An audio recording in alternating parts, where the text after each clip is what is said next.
December is like knocking at our footsteps. So I hope everyone had a wonderful Thanksgiving and off and running. Welcome to our meeting. It's a joint Budget and Finance Operations Committee meeting, and the meeting is now called to order. So Maria Luisa, take it away.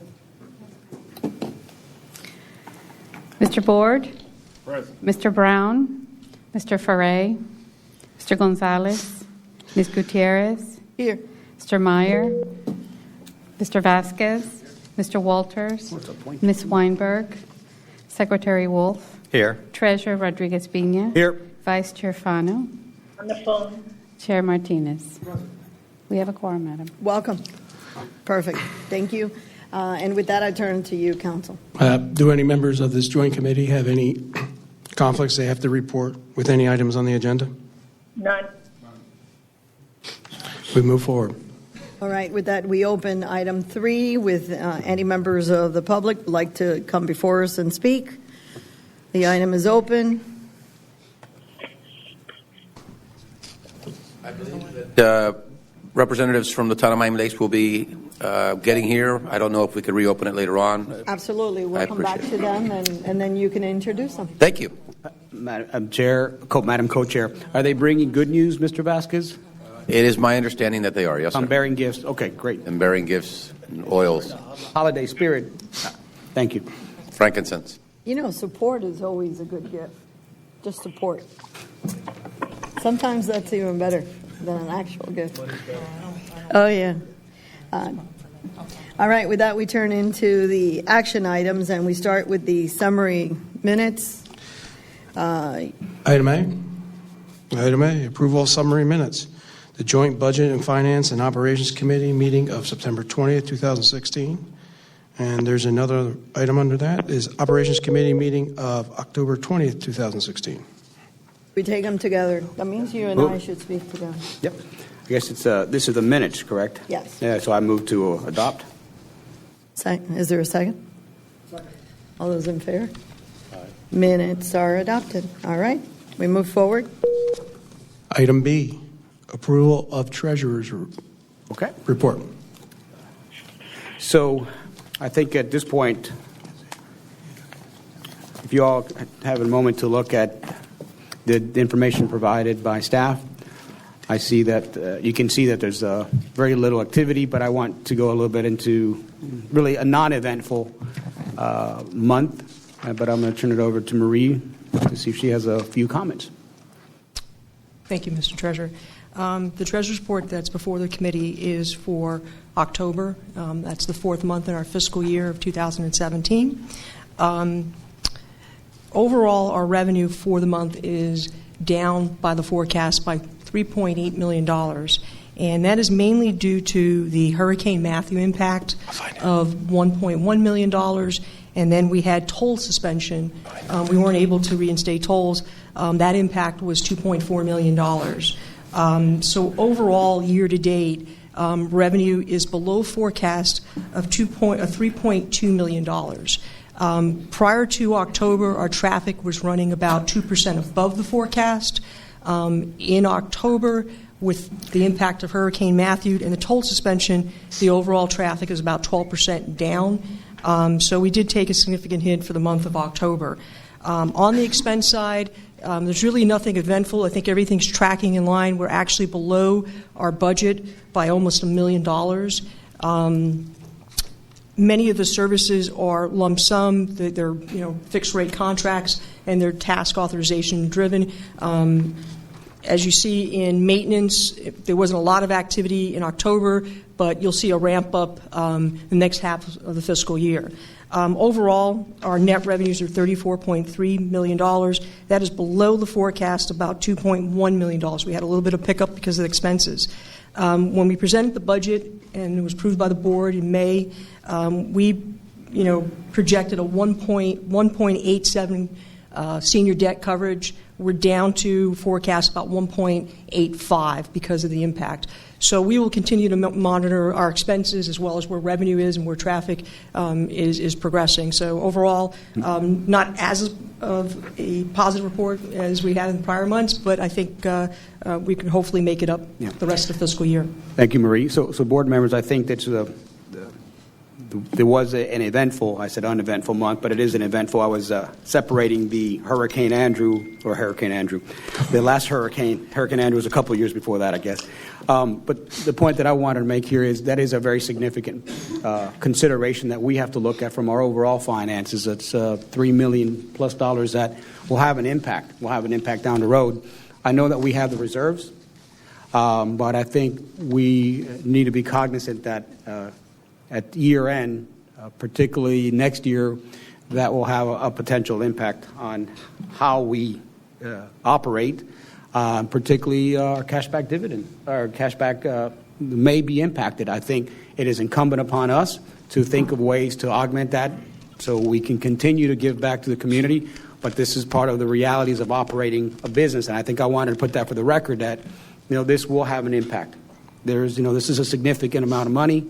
And that's just the realities of that we had to endure during the hurricane. So I think today we'll approve this budget and move on, and this report that is, but I understand that we may be coming back to this issue at a later point in time in the future. Hopefully not, because we will have far exceeded revenues and have creative ways to generate revenue, but the reality is it does take a toll, no pun intended.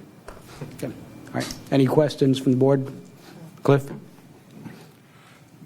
$2.3 million impact from the toll suspension. I understand that, but what is the hurricane impact in addition to the toll suspension? We separated the storm event, the approaching storm, and once the storm had passed, when it was all clear, we're no longer in a state of emergency, and then we said at the point in time that the hurricane was no longer a threat to South Florida, would we have reinstated tolls? So I believe it was 2 o'clock on Thursday till Sunday night at midnight, I believe. So we separated the two events. So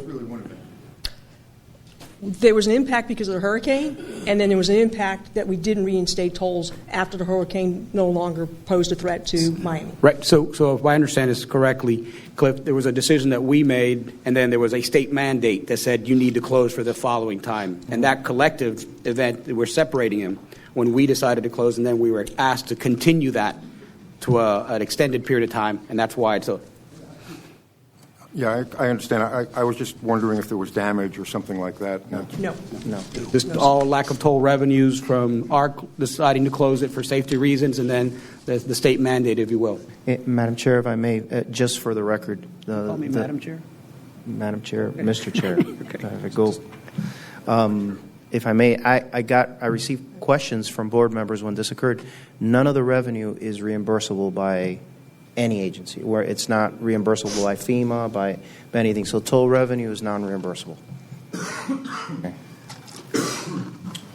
Right. We understand that, this is a tolling agency, and you live by the tolls. We don't control when you take, you take off the tolls, but you also don't control when you put them back up after a situation of natural disaster of a hurricane. Is that the case? I believe so, yes. So in other words, this is something of nature that it happens, and we also have to consider it is an impact, it is a great impact, but also it is of that importance for a community such as this that we should not be hampering or thinking of what we have to address at a later situation, when we need to be thinking that if this is a method of evacuation, for them to use our roads. I think... And the tolls not being a hamper.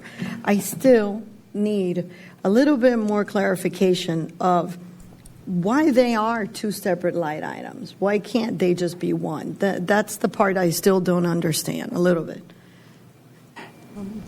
if I may answer that, if we would have followed the protocol that's in the books, the impact would have been $1,056,000. The protocol says that if an emergency declaration is stated, governor can lift tolls. He did that on Wednesday evening at 8 p.m. That's fine. We monitor the system. On Thursday, when the storm was getting close, we made a decision to turn off the system. We don't want anybody out there. We don't want any equipment damaged. When the storm completely passed and Miami-Dade County was out of any harm's way, no turns, no anything, we turned the system back on. At that point, following protocol, we requested reinstatement. We were told that we weren't going to reinstate, and then we waited until reinstatement occurred. That's where the difference is. So the first line item is following protocol. The second item was everything that happened afterwards, pretty much. It is one event, though. Madam Co-Chair, to follow up on your comment, we live and die by our tolls. I think in legal terms, this will be considered force majeure, where it's beyond our control. And that's part of any contract. There's certain things that we can't control in a business arrangement. And our commitment to this community is the same as it is an arrangement. And there are things beyond our control, and this is one of those things. Secretary Wolf? Yeah, I have a comment and a couple of questions. The first comment is I think it's very appropriate that we have an extended period of waiving tolls while the region is still suffering from this. We have people that are returning from evacuation in the days following the storm event, and we don't want to be part of the problem. A couple of questions I have, however. First, when did Florida's Turnpike reinstate tolls? Secretary, all toll agencies in Miami-Dade County reinstated at the same time, Sunday at midnight. Well, then I would note that if it doesn't occur at the same time, the FAST agency is going to be answering some questions. So I think that's a good reason why it needs to be concurrent. And you also made a comment about protocol, that there's a decision-making process, and you asked for tolls to be reinstated. Who makes that answer? Who makes that call? Did we just follow the lead of the Turnpike and the governor? We asked through the Turnpike. We asked the question, and it's the governor's decision always. So and we voluntarily comply with that. We are not required to do so. We voluntarily comply with that. Yes. Very good. Yeah, I even asked staff if this is an insurance reimbursable opportunity, but I was told that it's not. So, I was looking for ways in my briefing with staff, how do we get recuperate some of this money? But the reality is, we're not insured for that. So, any other questions from the board on this item? Yep. Mr. Board? Being that this event happened a while back, do we have specific proposals on how to remedy the shortfall? We're relying on the wisdom and the knowledge of this board at this point, or the public at large. The short answer is no. And that's what I suggested. If there's ways to do it, but Marie. Obviously, we can't create traffic. So, from a revenue perspective, the projections are not going to vary too much in a normal month. But we are looking at our expenses on where the needs are during the fiscal year, what is task authorization driven. It's not automatic, it's task authorization. So we are monitoring that, and we are looking at ways to make up the shortfall. We have $1 million potential savings for the 4-month period, so we're down $2 million. So we need to look and see how we can some economies of scale and some efficiencies on the expense side, but we are evaluating that, yes. It's a very good question, Mr. Board. How much time do you need to come up with a... Mr. Chairman, good morning. ...for us to review? I think by January, I'll have that information very specific, so we know exactly what we need, and give us enough time for the next half of the fiscal year to make adjustments. Okay. Chair, I would suggest that we put that in the agenda in our January meeting. Absolutely. Mr. Myers, you're on the phone. Welcome.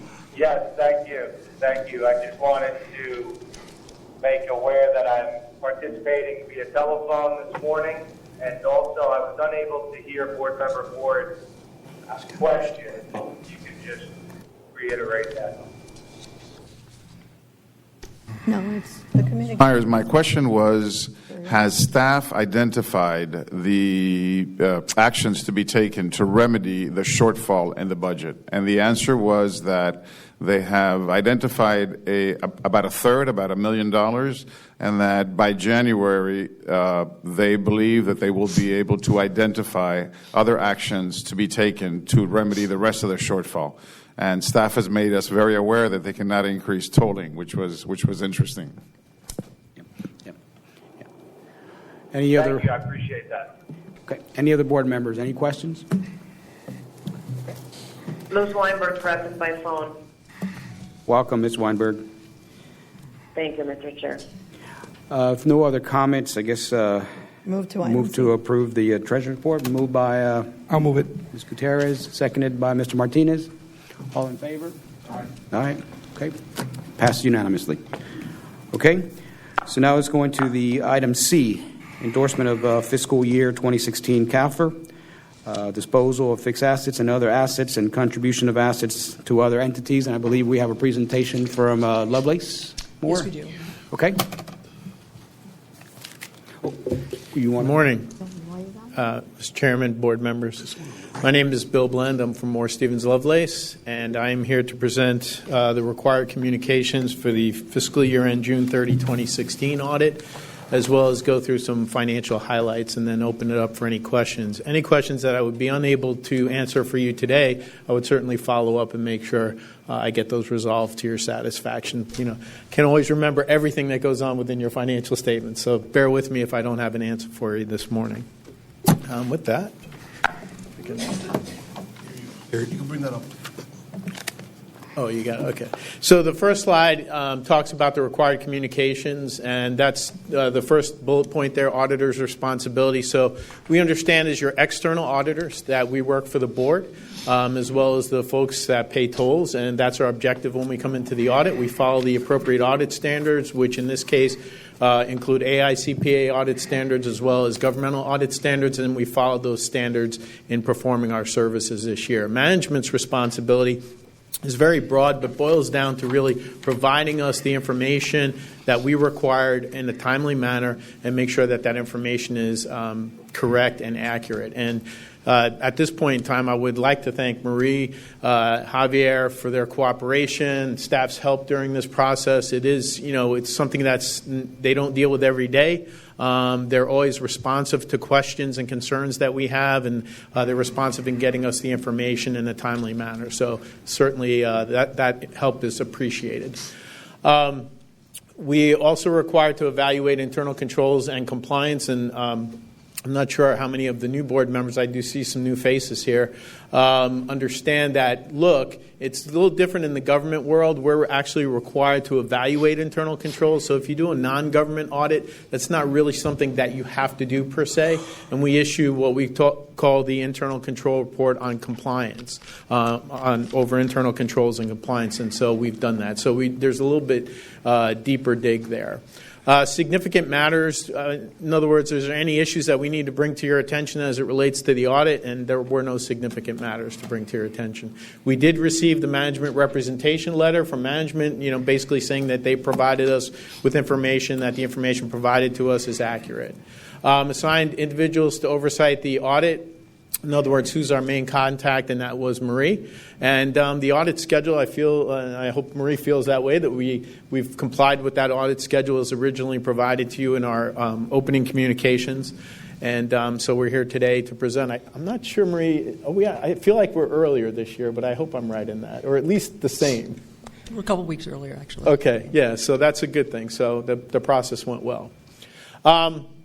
I believe everybody received in electronic form the full CAFR document, which is fairly large. Marie has a copy of it there. In there, on pages 9 through 11, you'll find the auditor's report. And I can tell you that's an unmodified opinion. Ultimately, what that means, that's the highest level of assurance that any audit firm can provide to the organization to tell you that the financial statements and the information presented in the CAFR that we are opining upon is accurate, and we believe from a materiality perspective is correct. Auditor's report on internal control that I alluded to earlier, we had no findings to report. Again, this goes to really the the quality of staff that you have, their ability to stay on top of things and make sure that things are reconciled on a regular basis and that they're doing the things they need to do. I guess somebody's changing the page. Thank you. Whoever's, I don't know who's doing it. Somebody's doing it. The auditor's report on internal controls over programs. You did have a single audit this year, and we can tell you that there was no findings there. So as it related to the grant agreement, you were in compliance with that. The Auditor General requires us to provide you 2 additional reports, and actually the reports I'm referring to now are in the handout that you have. There's a bounded copy. It's, I think, about 10 or 11 pages, maybe a little less than 10 pages, but it should be with you. That independent accountant's report, I can tell you, is over. We have a management letter that the Auditor General requires us to provide. We had no comments in there. There's various disclosures or things they want us to talk about, and we had nothing to report in that. In essence, it's a clean report. And then they also ask us to look at your compliance with the Florida statute over investments, and we can tell you that you are in compliance with that statute. And I've already talked about these 2, so I'll skip them. And then we'll go into, were there any questions about the required communications of the reports that were issued? I would open it up now for those questions. I don't see any, so I'll move on to financial highlights.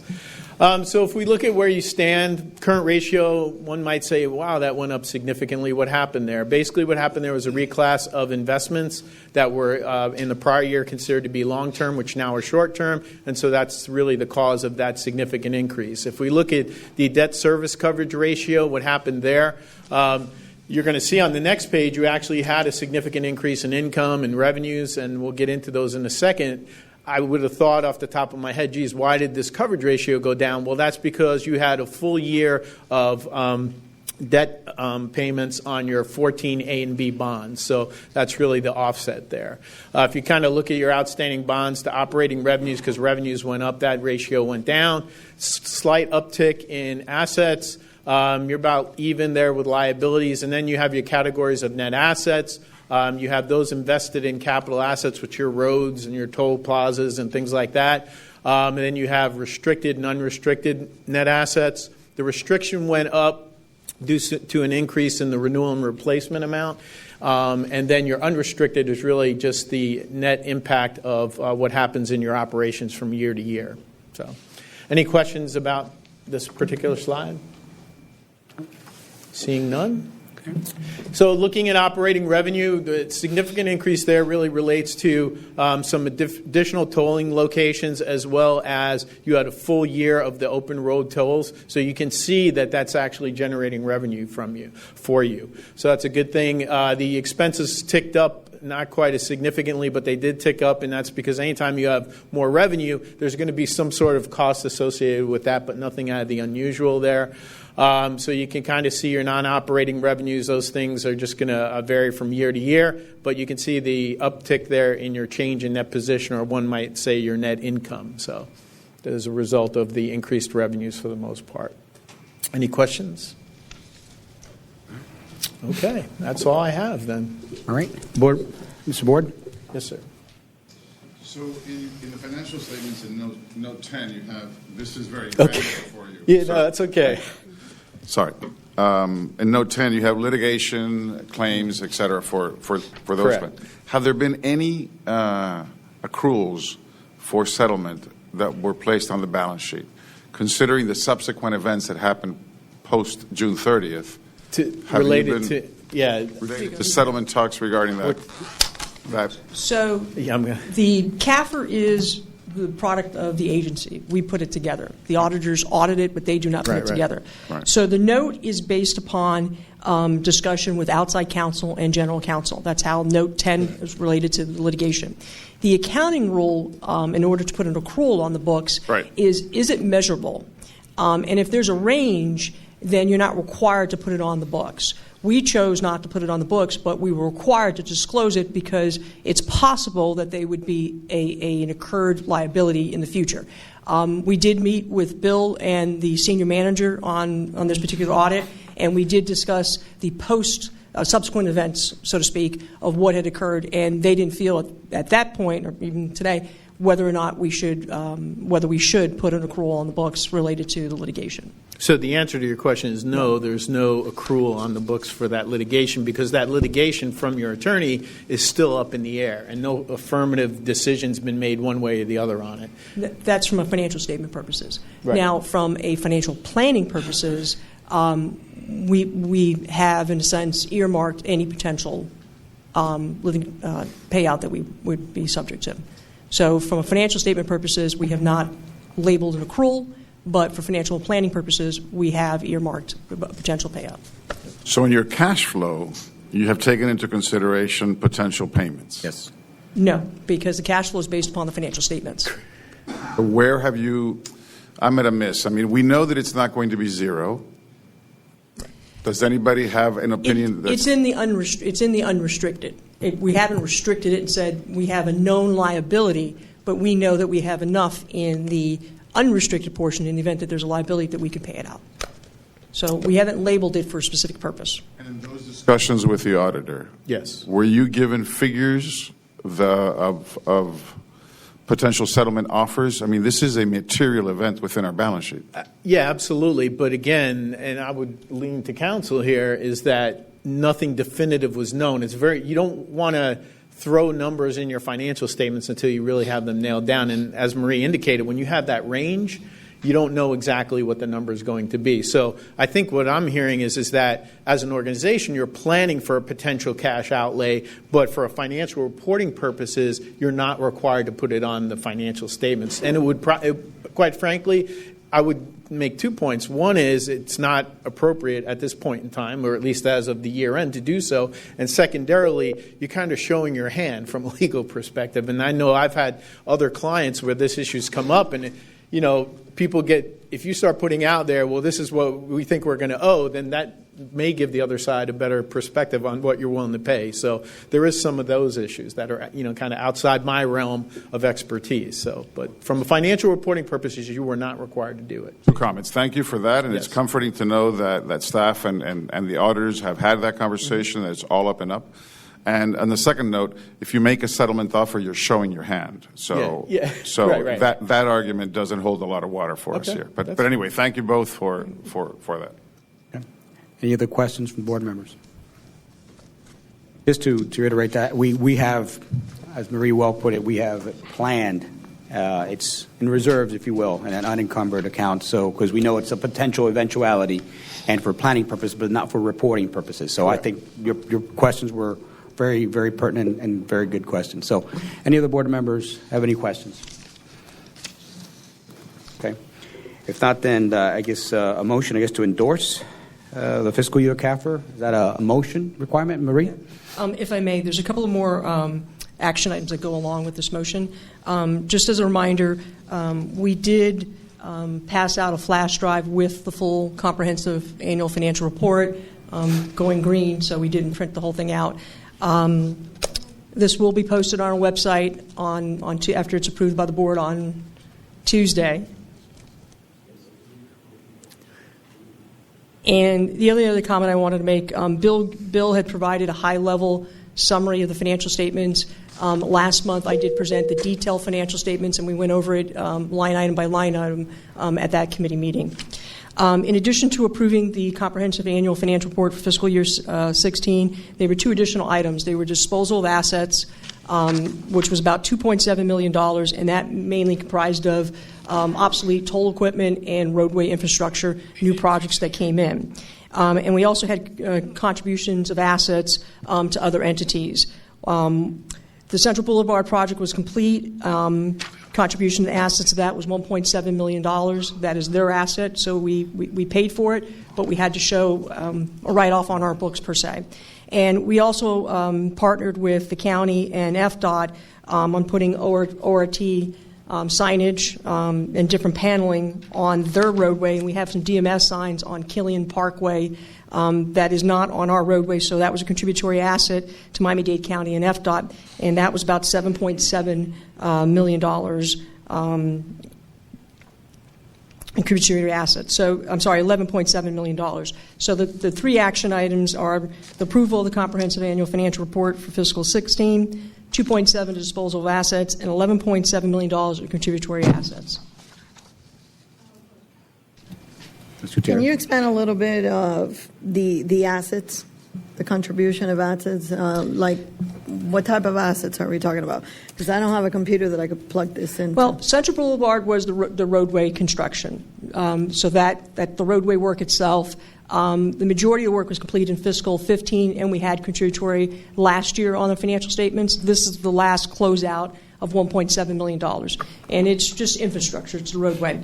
And then on the FDOT and Miami-Dade County, even though we're contributing to them, we put up signage. And the benefit is to us, but from an accounting perspective, it's not on our asset. We're not maintaining the roadway and so forth. So it's their asset now. So there was some signage. And then on Gratigny Parkway, we did put up some DMS signs that feed into 874. Again, it's a benefit to our commuters, but we put those assets on someone else's section of the roadway. It's sort of like I built the pool, in your house. I get to use it, and it benefits you, but it's still your backyard. So from that perspective, from an accounting standpoint, we had to write it off. And these are signs, board members. This is signage. As you're getting into the highway, we had to alert people that ORT, that it's all electronic, that the entire facility is told, so you sign it off-system, like we call it. That off-system signage, we pay for it, but it's DOT road or county road. So from an accounting standpoint, Correct. We have to account for that. But you're saying that the 11.7, the majority of that is signage? Yeah, about 7.7, yes. Some of it's normal single post, and some of it is DMS electronic signage. Okay. All right. All right. Any other questions? All right. I guess we'll be approving the CAFR and these additional items.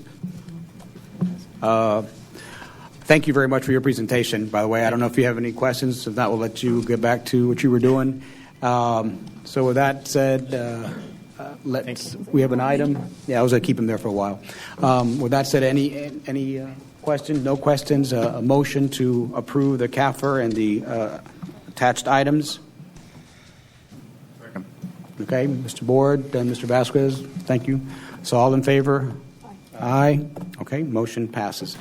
All right, that concludes item C. I think we're going to pause. Mr. Counsel, were you going to say something? Oh, I was just going to do item D. Or do you want to? No, we're going to take a pause here from the agenda and open up the public hearing. We had said earlier that we're going to delay the public hearing as Mr. Vasquez, public comments, thank you. Mr. Vasquez had asked that we wait until the representatives from Miami Lakes are here, and I think they're finally here, and we welcome them. So, Mr. Vasquez, if you want to officially. Thank you, Mr. Chair and board members. Gentlemen, if you could please work your way forward. I have the privilege and the honor of introducing three good friends from my hometown of Miami Lakes. First, Mr. Tony Lama, who was recently elected to our council. Mr. Nelson Rodriguez, who was also recently elected to our council. And last but not least, Mr. Manny Sid, who last night won a resounding victory at 78% of the Miami Lakes community last night, elected Manny as our new mayor. So Manny and council members, before anything else, first of all, congratulations to you guys, and thank you for being here. Also joining the elected officials is Carmen Olazabal, who is a special counselor to the city. And they know we are talking about the work program tonight, and they asked for an opportunity to speak to us in particular about some of the things having to do with the Gratigny. So with that, I'd like to open the floor for that. Well, thank you, Mr. Vasquez. I want to thank all of you, and congratulations to Mr. Mayor on your resounding victory. And I think your timing is exceptional. We look forward to your presentation, and it's a timely presentation. So thank you again for being here. Thank you. And my name is Councilman Lama. I apologize for the delay. As you can see, we have a newly minted mayor, and the press, of course, wanted to get some words from all of us this morning, so I apologize for the delay. And I thank you for the opportunity. The traffic in Miami Lakes, if there's one thing we learned and heard loud and clear in this election, is that this is a tremendous problem. And you ask residents, and they'll tell you repeatedly, this is the number one issue that we need to tackle as a community. As you know, or if any of you have ever been to Miami Lakes, we're kind of all forced and relegated to transport ourselves through 154 to get access to the Palmetto. That, of course, leads us to access to 75, eventually to 95. We also have options on 67th Avenue. I'm going to talk to you very briefly about some of the initiatives that we've taken on and ask for your support. The town, first off, is very excited about the MDX 92408 access improvement project at 67th Avenue, and we're actually hoping that a new 87th Avenue access ramp be considered for an improvement in our neighborhoods, and that it be included in the 92404 project. This, my friends, will enhance our regional connectivity, which is one of the main goals of our Town of Miami Lakes Mobility Plan. These projects, so you know, are part of our Comprehensive Development Master Plan. They're part of our town's strategic plan, and they're also part of our town's Transportation Master Plan. So we have mulled over this, thought about this, discussed this with residents, and we have the support of the community. The town is also willing to assist MDX with the public participation process as well. We'd be open to, of course, coordinating any of that in our town. With respect to the 924 access improvements to 67th Avenue, these improvements are going to create a third alternative for Miami Lakes residents to connect to the expressway system by allowing drivers going west on 924 to exit onto Northwest 67th Avenue, heading north, and allow drivers going south on Northwest 67th Avenue to get onto 924 West. And third, to allow traffic going north on Northwest 67th Avenue to take the ramp onto 924 East. The town, as you heard, is already in support of these access improvements. We'd like for you all to please include this into your projects and the work program. And we'd also ask respectfully, though, that you take some things into consideration.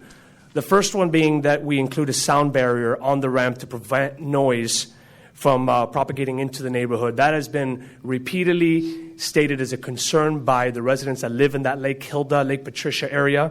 We also would like to ask that we enhance the landscaping in that area between Lake Hilda and 924 to serve as a visual barrier for the community. And just so you're all aware, we as a town are willing to accept a deed to that area for the ongoing maintenance of that landscaping project going forward. With respect to 924 access ramp to 87th Avenue, which I know is not something that I think is on the plan right now or the work program, but the town did hire a consultant, an outside consultant that assisted us in this process with the help of Carmen and the staff. We were able to determine that that ramp on 87th Avenue, southbound to 924, was absolutely possible. And I believe that this was something that your MDX consultants also agreed with. You know, in terms of our findings, they were in agreement with our findings. The west side of Miami Lakes is absolutely in gridlock every single day. This is probably the one area that needs the most relief. And that improvement will allow drivers heading south to connect to the MDX Heft extension, and possibly, with the help of FDOT and, of course, subject to FDOT approval, connection to I-75 northbound. And I'd certainly encourage Board Member Wolf to offer his assistance on that program and that initiative and that of the districts for purpose of exploring this possibility. This ramp, basically my last request is that the ramp on 87th Avenue be incorporated into the 92404 extension project. And at this point, I'll ask if my colleagues want to share a few words, but I want to thank you for your time. This is incredibly important to our community, and I ask for your support. And thank you, Mr. Vasquez, for your time. Tony, before you leave the podium real quickly, I want to just as a point of clarification that the 92408 project, which is the 67th Avenue ramp, is part of our work program. The 87th Avenue idea that's being talked about has been discussed with our consultants, and what I believe, Mr. Director, if you'll help me clarify, is that we have the ability to take a look at that without adding any additional dollars to the budget. Correct. It's You stole my comments. I'm sorry. Thank you. Go ahead. That was correct. it. I just wanted to make sure that we're gonna review that as we've stated to the town, that we will look at it as part of the 92404 project. Thank you. Yeah, and with respect to the 92408, we of course are in full agreement, but the request was specifically for the sound barrier and the visual landscaping effect that we asked. And if I may, board members, what's in the work program for 92408 is the entire project. The project development, the design construction or design build. So in the project development, we will look for your support for community input, community support, It is a toll project. There is a movement that will require a toll, so we will make sure that the community knows that. The mayor has some points on that. But landscaping and noise barrier is something that we look at, and if you look at our system, we take great pride in both of those elements. So Thank you, those Director. will be included. Okay. I don't know if you guys- Any questions from the board? Oh, I'm No, sorry. You just, continue your I'll be- comments. I apologize. No problem. I'll be brief. A couple of months ago, I had the privilege of asking you guys to look at that 67th Avenue project and the 87th Avenue project, and it came to fruition. I came before you. I asked you to look at the 87th Avenue and then the reason when you hear us talk about east side and west side of Miami Lakes is because Miami Lakes is divided by the Palmetto. So the whole town is known as you're an east side guy or an east side or west side girl. I mean, it really is. That's the whole town is split through this expressway. So that's how critical it is. West side is I can't get out of my home, and I live right on 87th Avenue. So I ask you to look into that, address it, see what we can do. The town, we did our part, and we'll continue to do our part. And I thank you for looking at 67th Avenue as a relief and putting that in your project. And I ask you to look at the 87th Avenue one as well.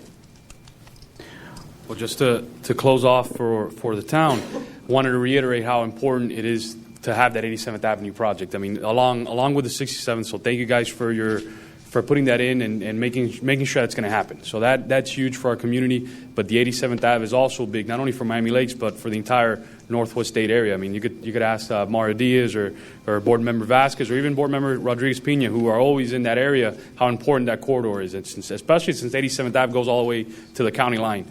But one main thing that I wanted to reiterate was community buy-in.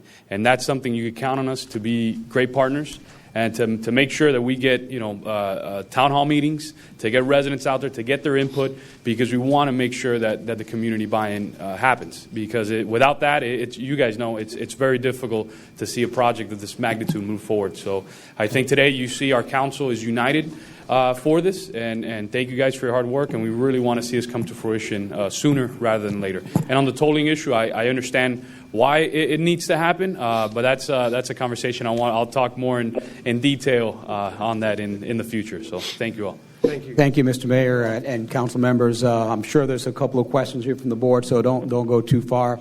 I would be remiss if I, as my position as a treasurer, would say that the public participation is awesome. We would ask you maybe to look beyond the actual public participation and see in a collaborative effort, a financial participation. And I know that put additional responsibilities, but I think we're going to be asking that of everybody. So it's not that we're singling you out. I mean, that's part of the conversation that I had with staff. So anything that you can do, because we do have finite resources, and I think it's a collaborative effort. So, just something for you to consider. Or if you want to make a commitment, a donation today, we'll accept that.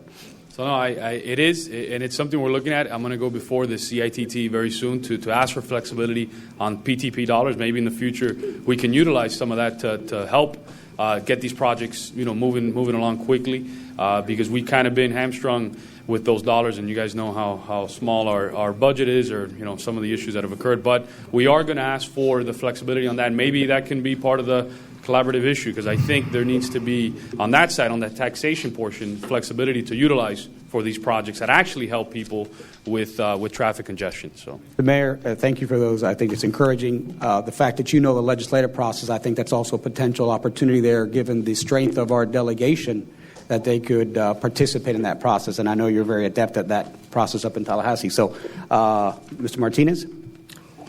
Mr. Mayor, members of the council, first I would love to say thank you for being here and showing your support for some of the projects we're doing.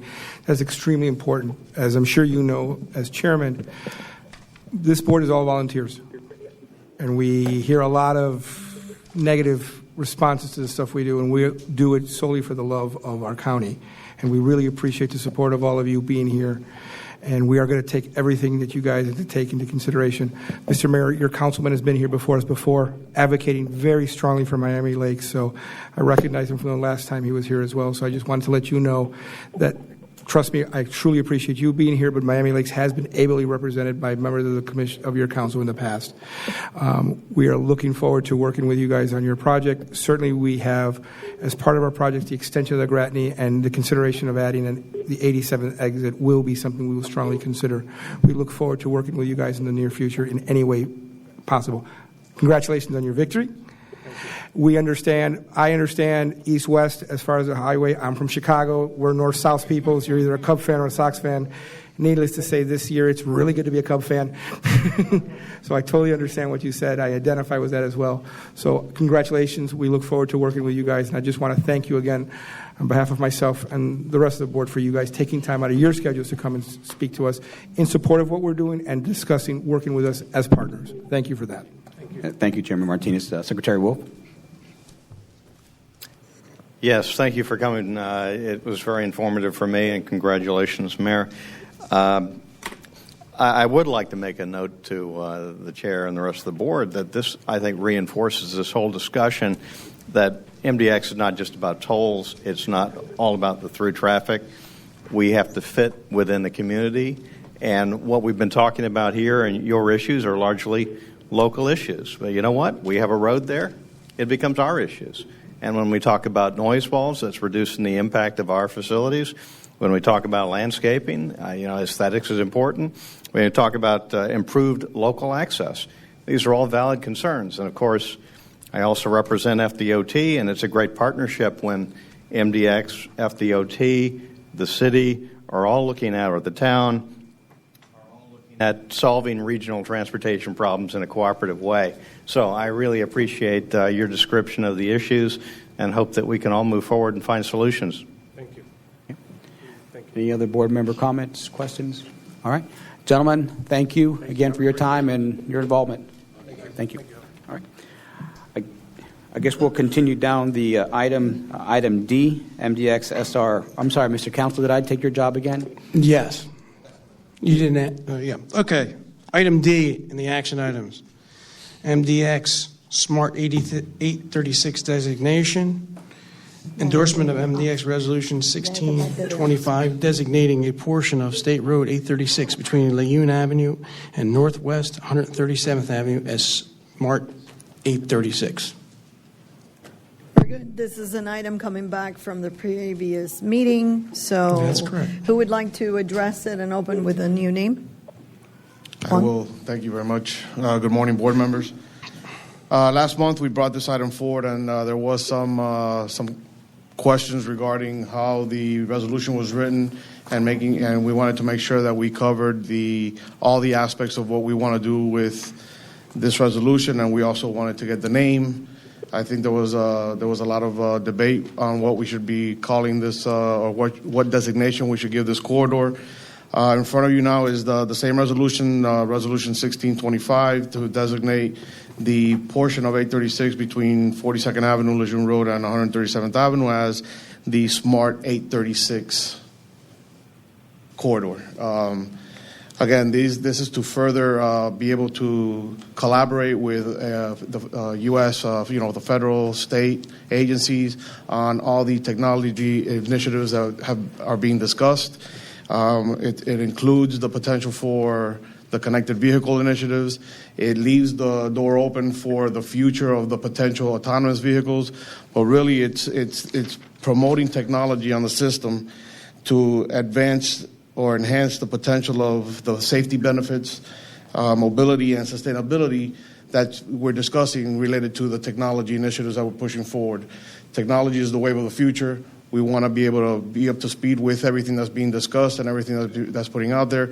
This designation of 836, what it does is that it allows us to continue to collaborate, and not only with local agencies and state agencies, U.S., state, feds, but it also allows us to collaborate with private entities that might want to come and approach MDX to do any type of pilot projects along our corridor. And what we're doing now is, based on the budgets that were approved this year, we've begun the deployment of the technology devices along this corridor, along 836, and as well as the network, as we presented in September, the network that we're creating between 836 and 8th Street along this area. Okay, very good.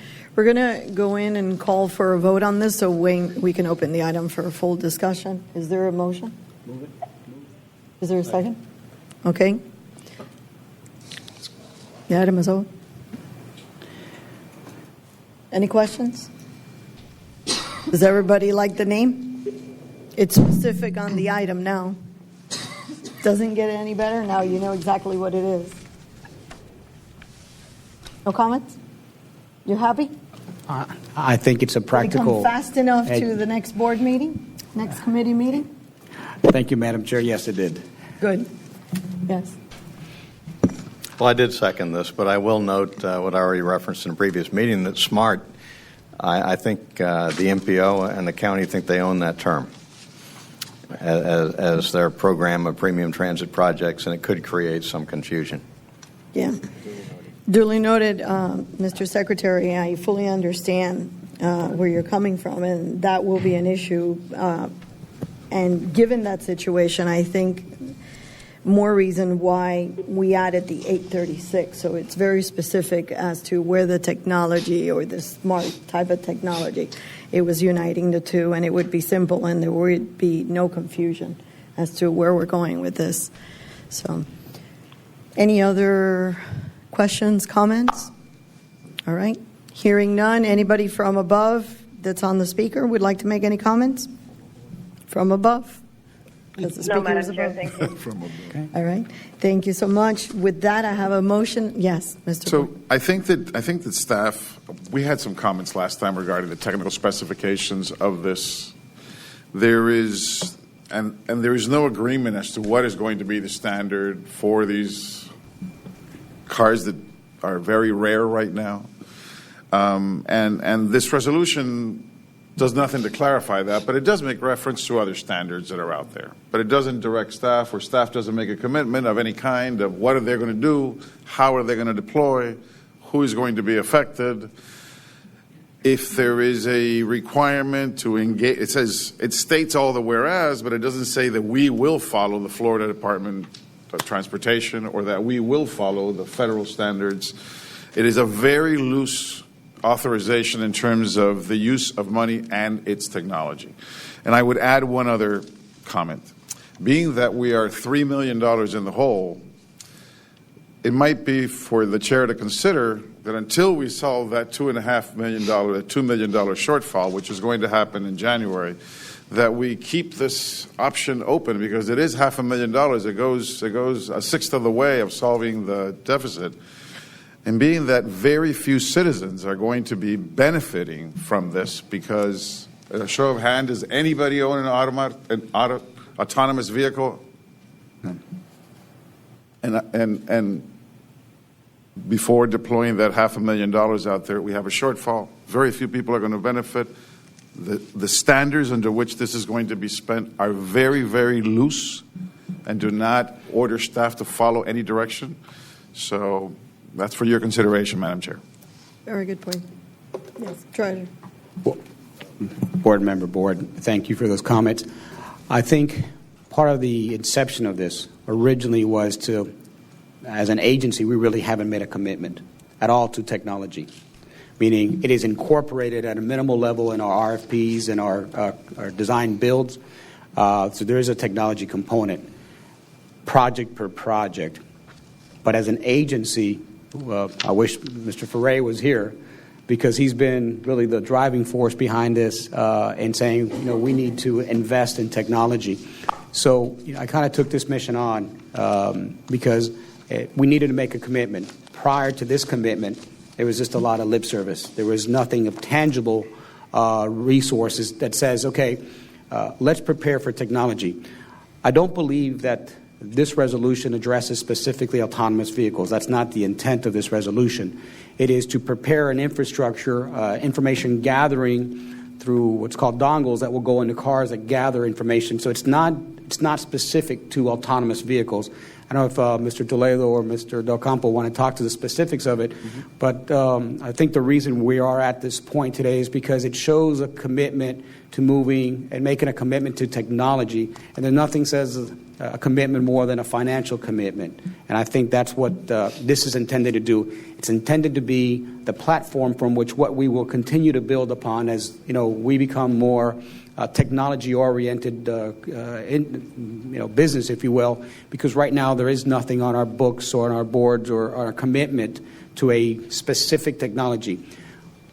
Another point that I wanted to make, this will allow us to pull down, give us the the foundation to pursue grants, both at the state level, at the federal level. So you have to show a commitment. There's always a participation that you have to say, federal government will give you money, what are you doing? And there's always that matching dollars, and I think that is that commitment that is going to allow us the opportunity to draw down federal, state, or any even private entity that are in the business of enhancing their capabilities and their technology. So I think we have to take make a commitment in order to show people that we are putting our money where our mouth is, but that we're also serious about technology, because it is happening. And again, to reiterate, it's not about autonomous vehicles. It's about communication. And I think it's already there. And someone from the private sector community, this is a prediction, someone from the private sector community at any point in time could say, you know what, I'm going to start putting devices outside the perimeter of and start gathering information. And I think at that point in time, whatever we do would kind of be irrelevant, because somebody else with well-financed, whether it's Google or Tesla, whomever, is going to do it. And I don't know that we can put a geo fence around it and capture that information. I think part of this commitment is really the beginning of what the future brings. And we can continue to talk about it. And again, in my 3.5 years, we talked a lot about it. So anyway, with those comments, I think as a treasurer, I'm very sensitive to finances, and I'm very frugal personally, both and more with when this is not my money. But I think these are some of the reasons that we are at this point now with this resolution. And I agree with you that the resolution is imperfect, and we have the opportunity as boards to tweak that, add, delete, or modify at will. It's a resolution. It's really just a verbal commitment that we're going to do something. If you specifically felt that we needed to have delineated benchmarks, I welcome that. I welcome that from everybody because it'll make a better product for us. But anyway, there's some points that I wanted to share with you. I don't know if Mr. Del Campo or Mr. Toledo want to add anything to that. The only thing I would add to that, and I hear board member boards' concerns about the policies or the guidelines. Right now, the U.S. FHWA, U.S. DOT do have guidelines in place. It's very all this technology is in its early stages, so you don't have a lot of set mandates and how to follow. What we're doing is following the guidelines that are in place. I think that as we develop our technology initiatives, that's where we can then come back and bring policies that make sense for MDX for the board to adopt and set the policies that we would follow at that point. Right now, what we're doing is using the guidelines that are available and starting that infrastructure. This, and Board Member Pena nailed it on the head.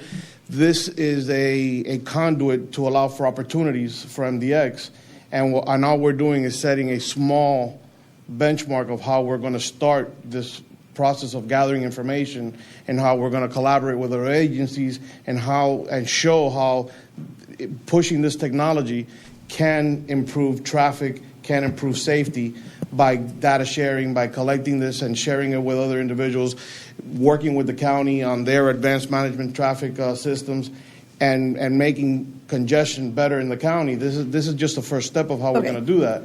It doesn't specifically apply to... We got it. You're beating it with a stick, and we understand what the treasurer was also saying, but we need to do the following. This is what we need to do.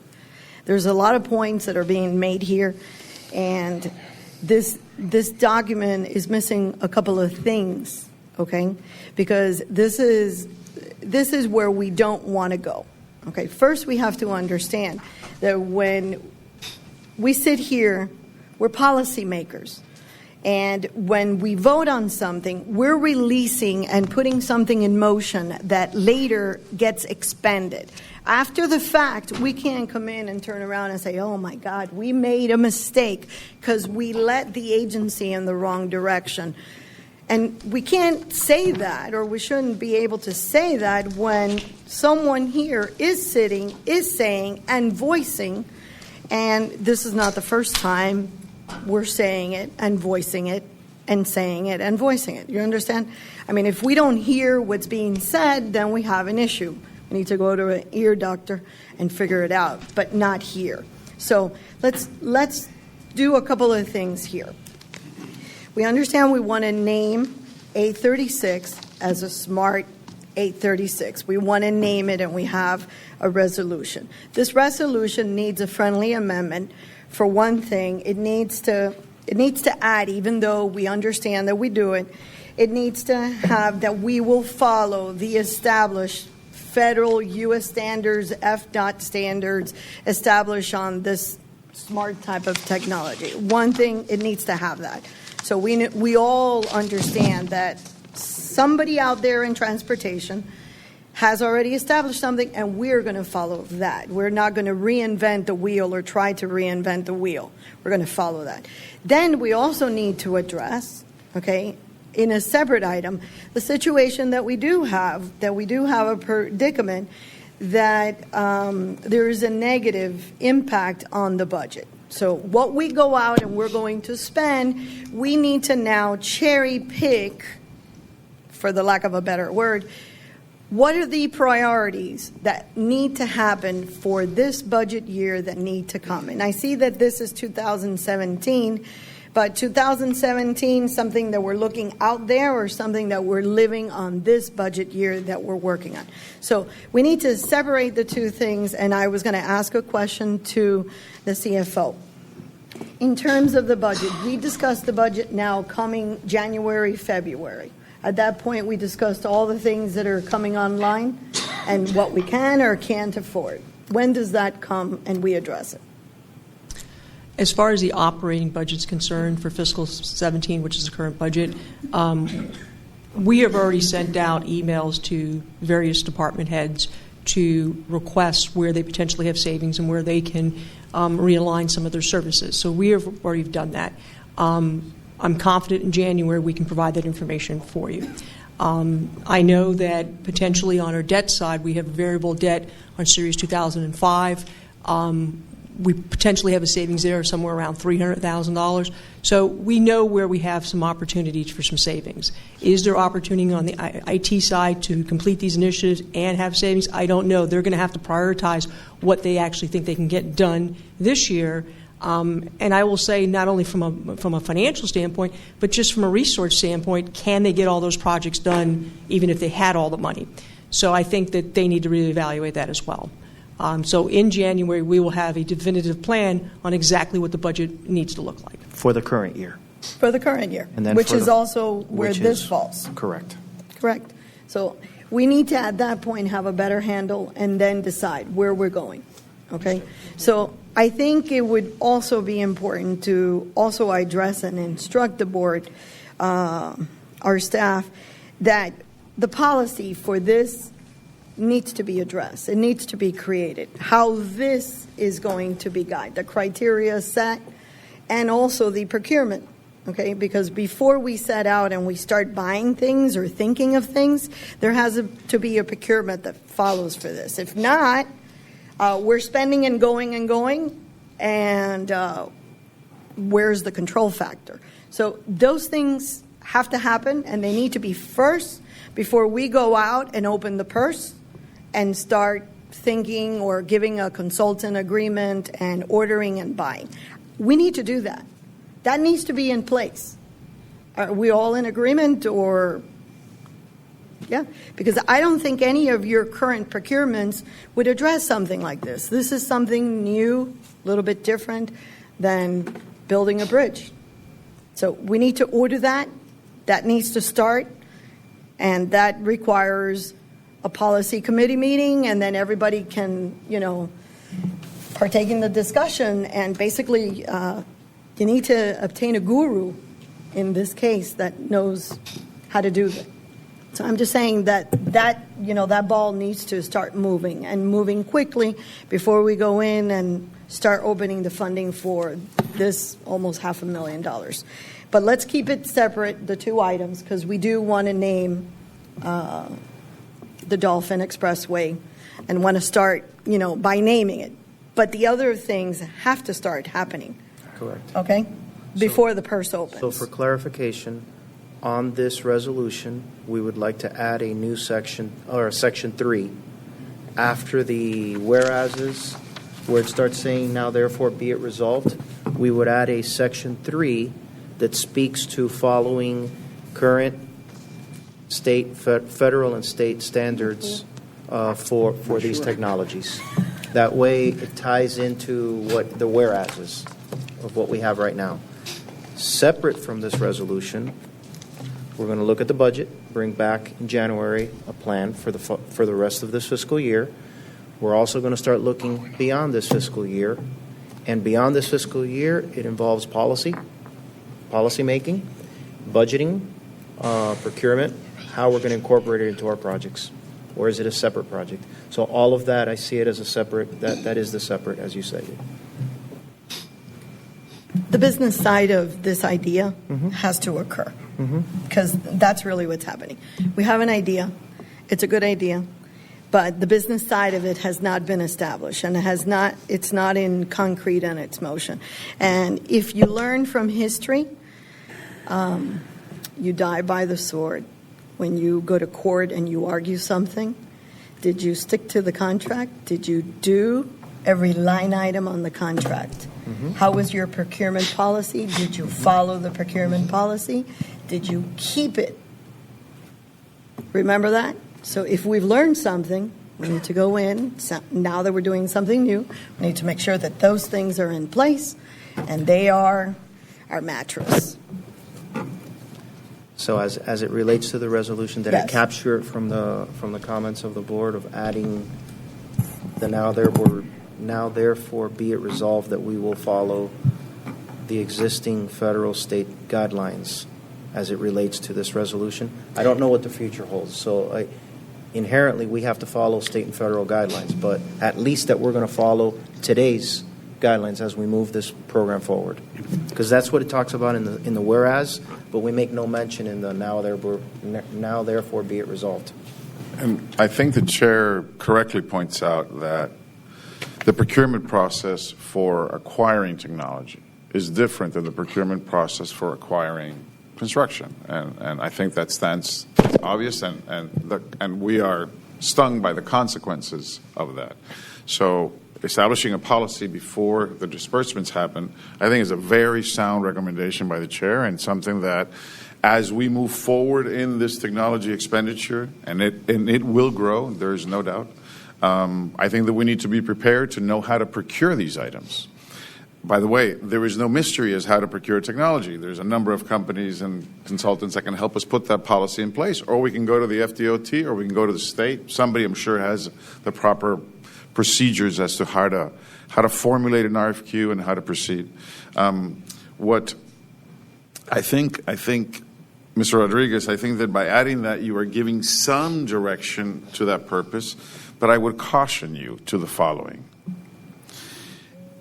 We know that if this was another day in the past, we all know that cellular technology is going to happen. We all know that we're going to be talking on these phones in the future. If we're going to build our own technology, the network effect, it has zero value to build your own cell system to address a mile of highway or 3 miles of highway, because the network effect is just not there. Until there is some network effect, until there is some critical mass, it has no value. If you look at the 511 system that was put in place, and then Waze shows up, well, it was a great initiative. I think we got ahead of the curve, and it was out there, and some people used it. But until that critical mass happened, where the data was really rich, and the data was very useful to all the users, it had very little value other than gathering the data. So maybe you're reformulating the ambition of the policy, and maybe what we need to do is really be sincere about the scope of this line item, whereas the ambition calls for, and I quote, the design, technology, and equipment necessary to facilitate the implementation of connected and autonomous vehicle technologies.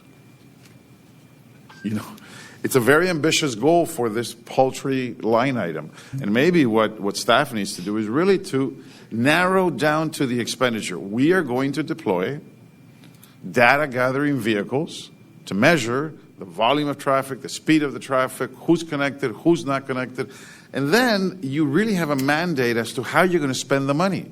But if I give you guys the authority to integrate the design, technology, and equipment necessary to facilitate the implementation, I don't know what doesn't facilitate the implementation. I mean, it's just a broad, and it doesn't give you focus in terms of execution. So with that, I'll stop hugging the mic. Madam Chair. You make very valid points. Yeah. I believe, Mr. Board, that we do have specifics on how that money is going to be spent. If either Mr. Toledo or Mr. Del Campo can expand upon that, because I was under the impression, so part of my buy-in into this is under the impression that there is a very specific delineated expenditure, and this was done in conjunction with our GECs, so it's not in-house. So we consulted, again, from what I've been informed, that we have very detailed accounting of how that money is going to be spent. So I don't know if Mr. Toledo or Mr. Del Campo want to address that. I'll try to do that real quick. When we presented in September the IT initiatives that we wanted to put forward, and this was subsequent to the budgets that were approved for fiscal year 17.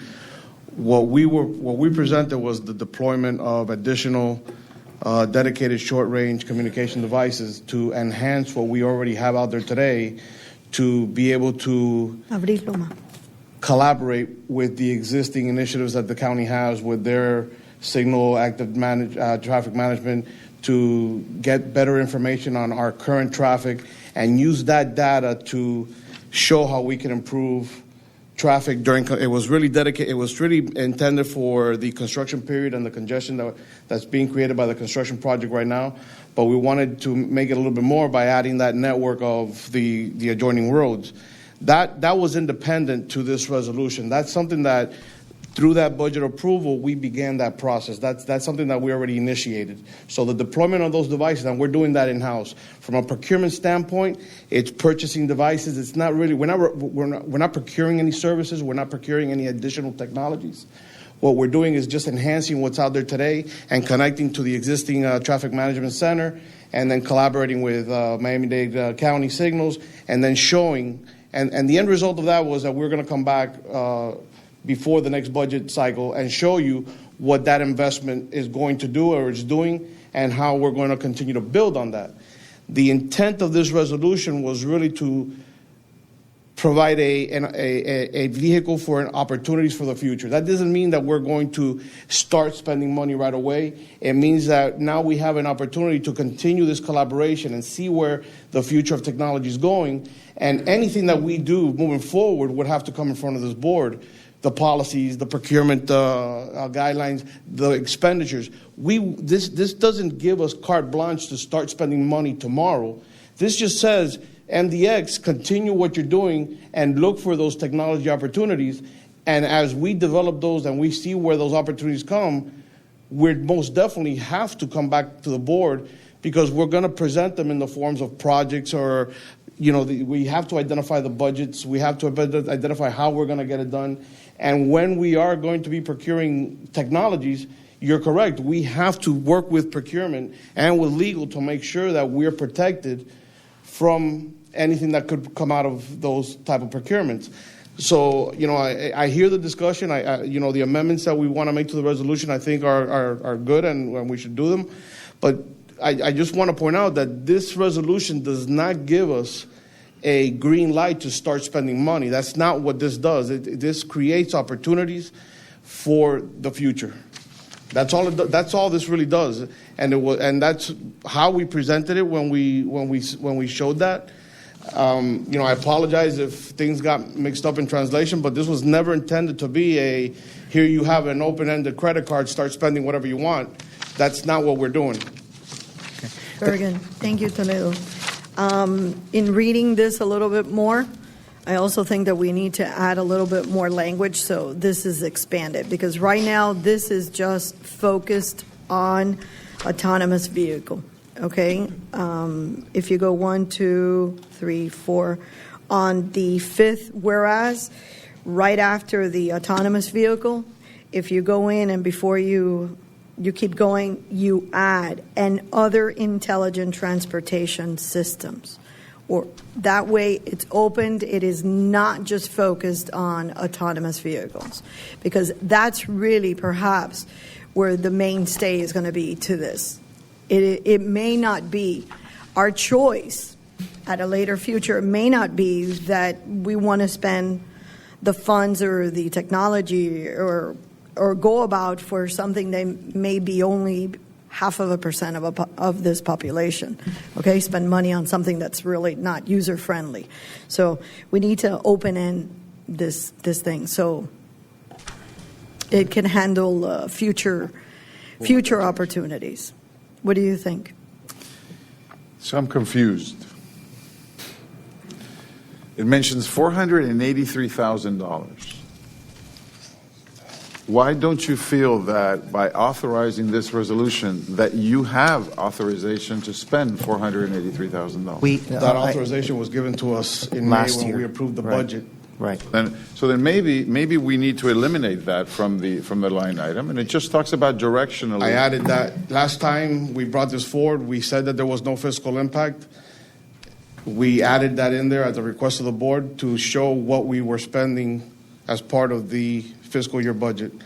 I'm confused because Listen, I try to balance the. Let me explain, Toledo. I fully understand that the resolution is calling for a name, and that putting a name on it has no physical impact. But we have to also understand, okay, is that anything that we do here does have a physical impact. So at some point down the line, whether now you're telling us we're not spending it, it's there as a line item, it hasn't been determined, it's a line item. So at some point, you are going to start spending it. But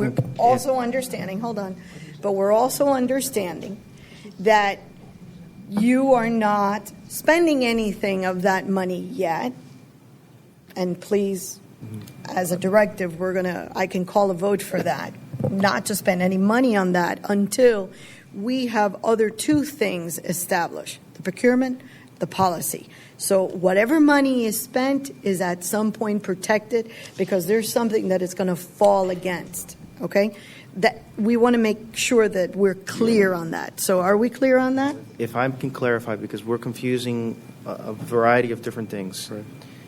When we put this resolution together, okay, it was a statement that we as an authority want to designate a particular corridor to look for opportunities for technology enhancements that we don't know what they are yet, but they're going to be developed in the future.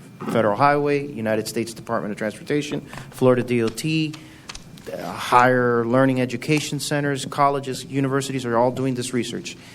It is in line with the investments that we have made in the past in intelligent transportation. ITS, Intelligent Transportation, has been around for 30 years, and we have made investments, significant investments in our highways as it relates to intelligent transportation systems.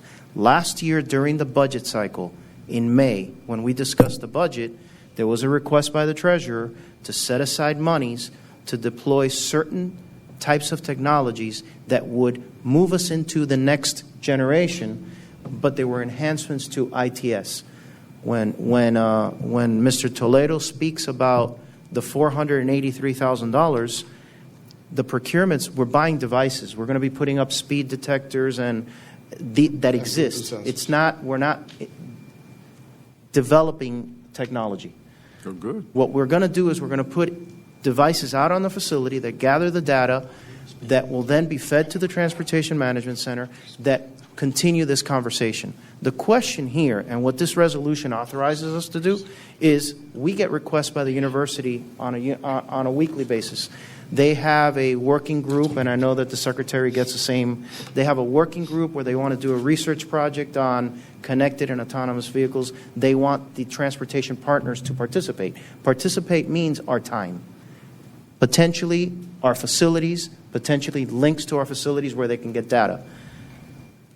This is an expression that, we don't know what it's going to be. There is no critical mass. I think we know that. And that's on the autonomous side. But on the connected side, there is a lot out there deployed. There is vehicle to infrastructure. There is infrastructure to infrastructure that is already occurring. How it will evolve When will the critical mass be? We don't know. And I've said that publicly many times. But for us not to look and see how we can move more people safely and efficiently on our facilities, I think would be short-sighted on our part. And I think that's what this resolution was intended to do. I agree, because I was reading it and I said, I'm reading the whereas, and again, when you're in the weeds, you assume certain things. And this is our assumption. We always follow federal and state we follow state guidelines. We don't use federal dollars. So it's inherent that we would always follow state guidelines. We mention it in the whereases. We don't mention it in the therefore be it resolved. But this is nothing more than an expression. Hey, MDX, we're aware of what's out there. We want to be a participant in there. We're not sure what it's going to be other than what we know right now. And those expenditures are not just from this last year, Mr. Board. They're not $483,000. They're in the millions of dollars that we've invested in our corridors from the day that MDX was created, that we've got intelligent transportation technology out there, the digital message signs, the Sun Guide Center, all of that is part of what is called intelligent transportation. And I think the focus, because everybody's focused on autonomous, that we think that's the only thing. That's one of the many elements of an intelligent transportation system. When it comes out, who knows? We need to make sure that the data we're collecting is going to be used in the right way to move more people, more vehicles, safer and more efficient from point A to point B. And in this particular case, we want to use 836 between the airport and 137th Avenue as a test or a pilot to do that kind of stuff, to see how the next evolution of ITS technology is going to be beneficial to the public. Thank you very much, Mr. Director, for clarifying. But you do understand why we got lost in the woods here, right? Absolutely. Because when you start reading the whereas, absolutely, it focuses on autonomous vehicle. And when you look at fiscal impact of 483, so then all of a sudden, you're tying both together. Sort of like in a little vacuum where we can only vote on what's in front of us. So a little bit more information to tie all the pieces together then make better sense. Again, I go back to on that fifth whereas it needs to be open to and other intelligent transportation systems, because without that, again, we fall back into, we're only going in one direction. We need to have this open-ended so it could be open for different opportunities, okay?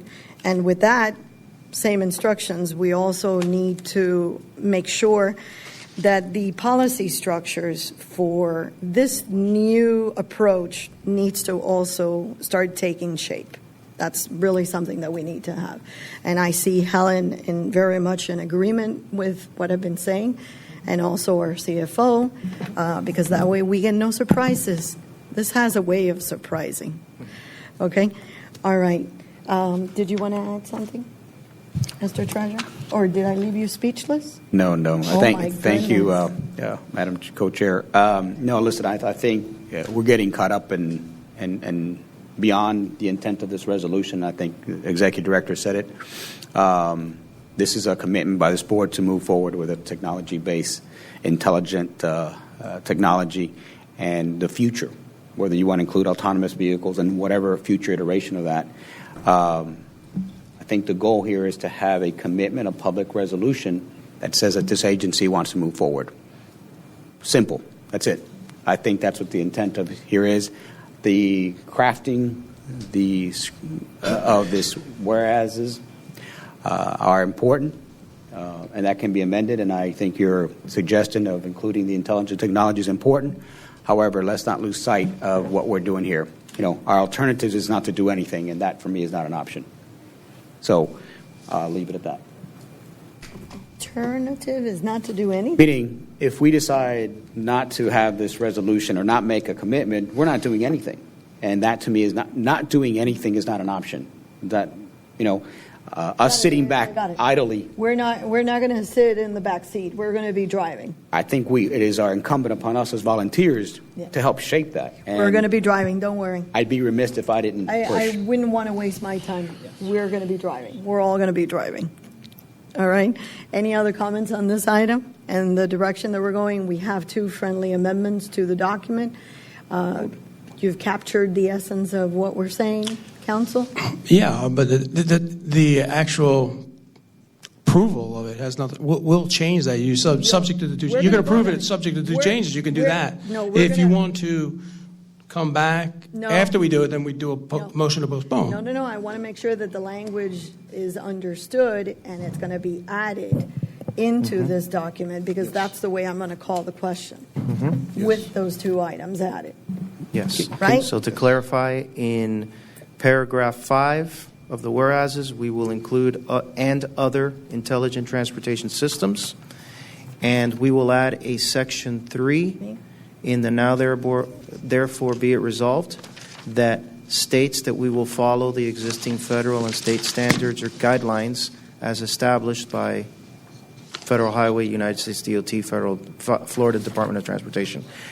That's for the sake of this resolution. Aside from that, we will bring back budget, the issues that we talked about in January for control of budget to make up the shortfall. We will also bring back items in the policy that will address procurement of technology, because there's no question that you procure technology different than, and we've learned our lesson on that. So those will be other issues that aside from this resolution. Very good. Oh, my goodness. We make sense. Did I capture it? Excellent. You captured it. I move. Which is now also a directive. Yes. Okay, very good. Madam and Chair. With that, I have a motion and a second. Did you want to add anything? Move and second. If I could do all both, it's fine. Second. All those in favor? Aye. Anybody against? Very good. It passes unanimously.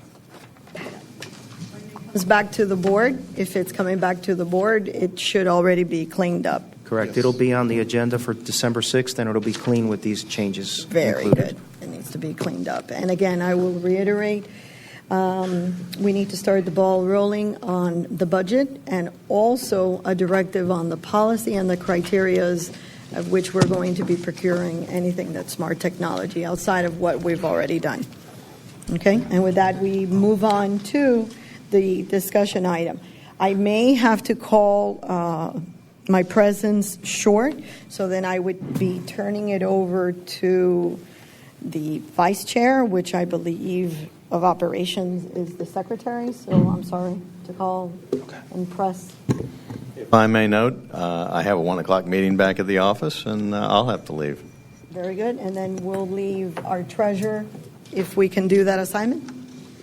This is a non-voting item, but a very important item. But I do understand that everybody has now been briefed, and everybody understands. Many of the board members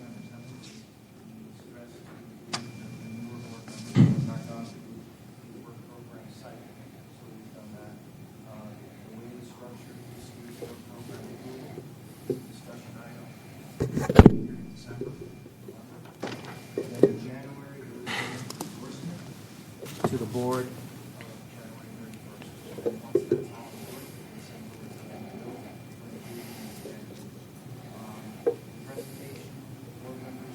There's no reason why this cannot be done before 1 o'clock.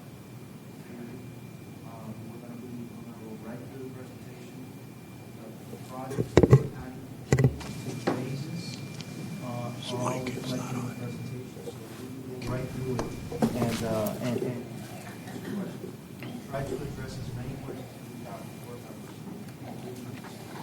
numbers. Very good. And with that, Toledo, go for it. So the 2018-2022 award program is always put together based on and making sure that we follow our debt management policy and all the requirements of the toll policy. This year's the 5-year award program that we're proposing is $614 million. Of that 614, 89% of that is into design, build, and construction. The other 11% is spread out through the other phases of right-of-way, project development and final design and contingency.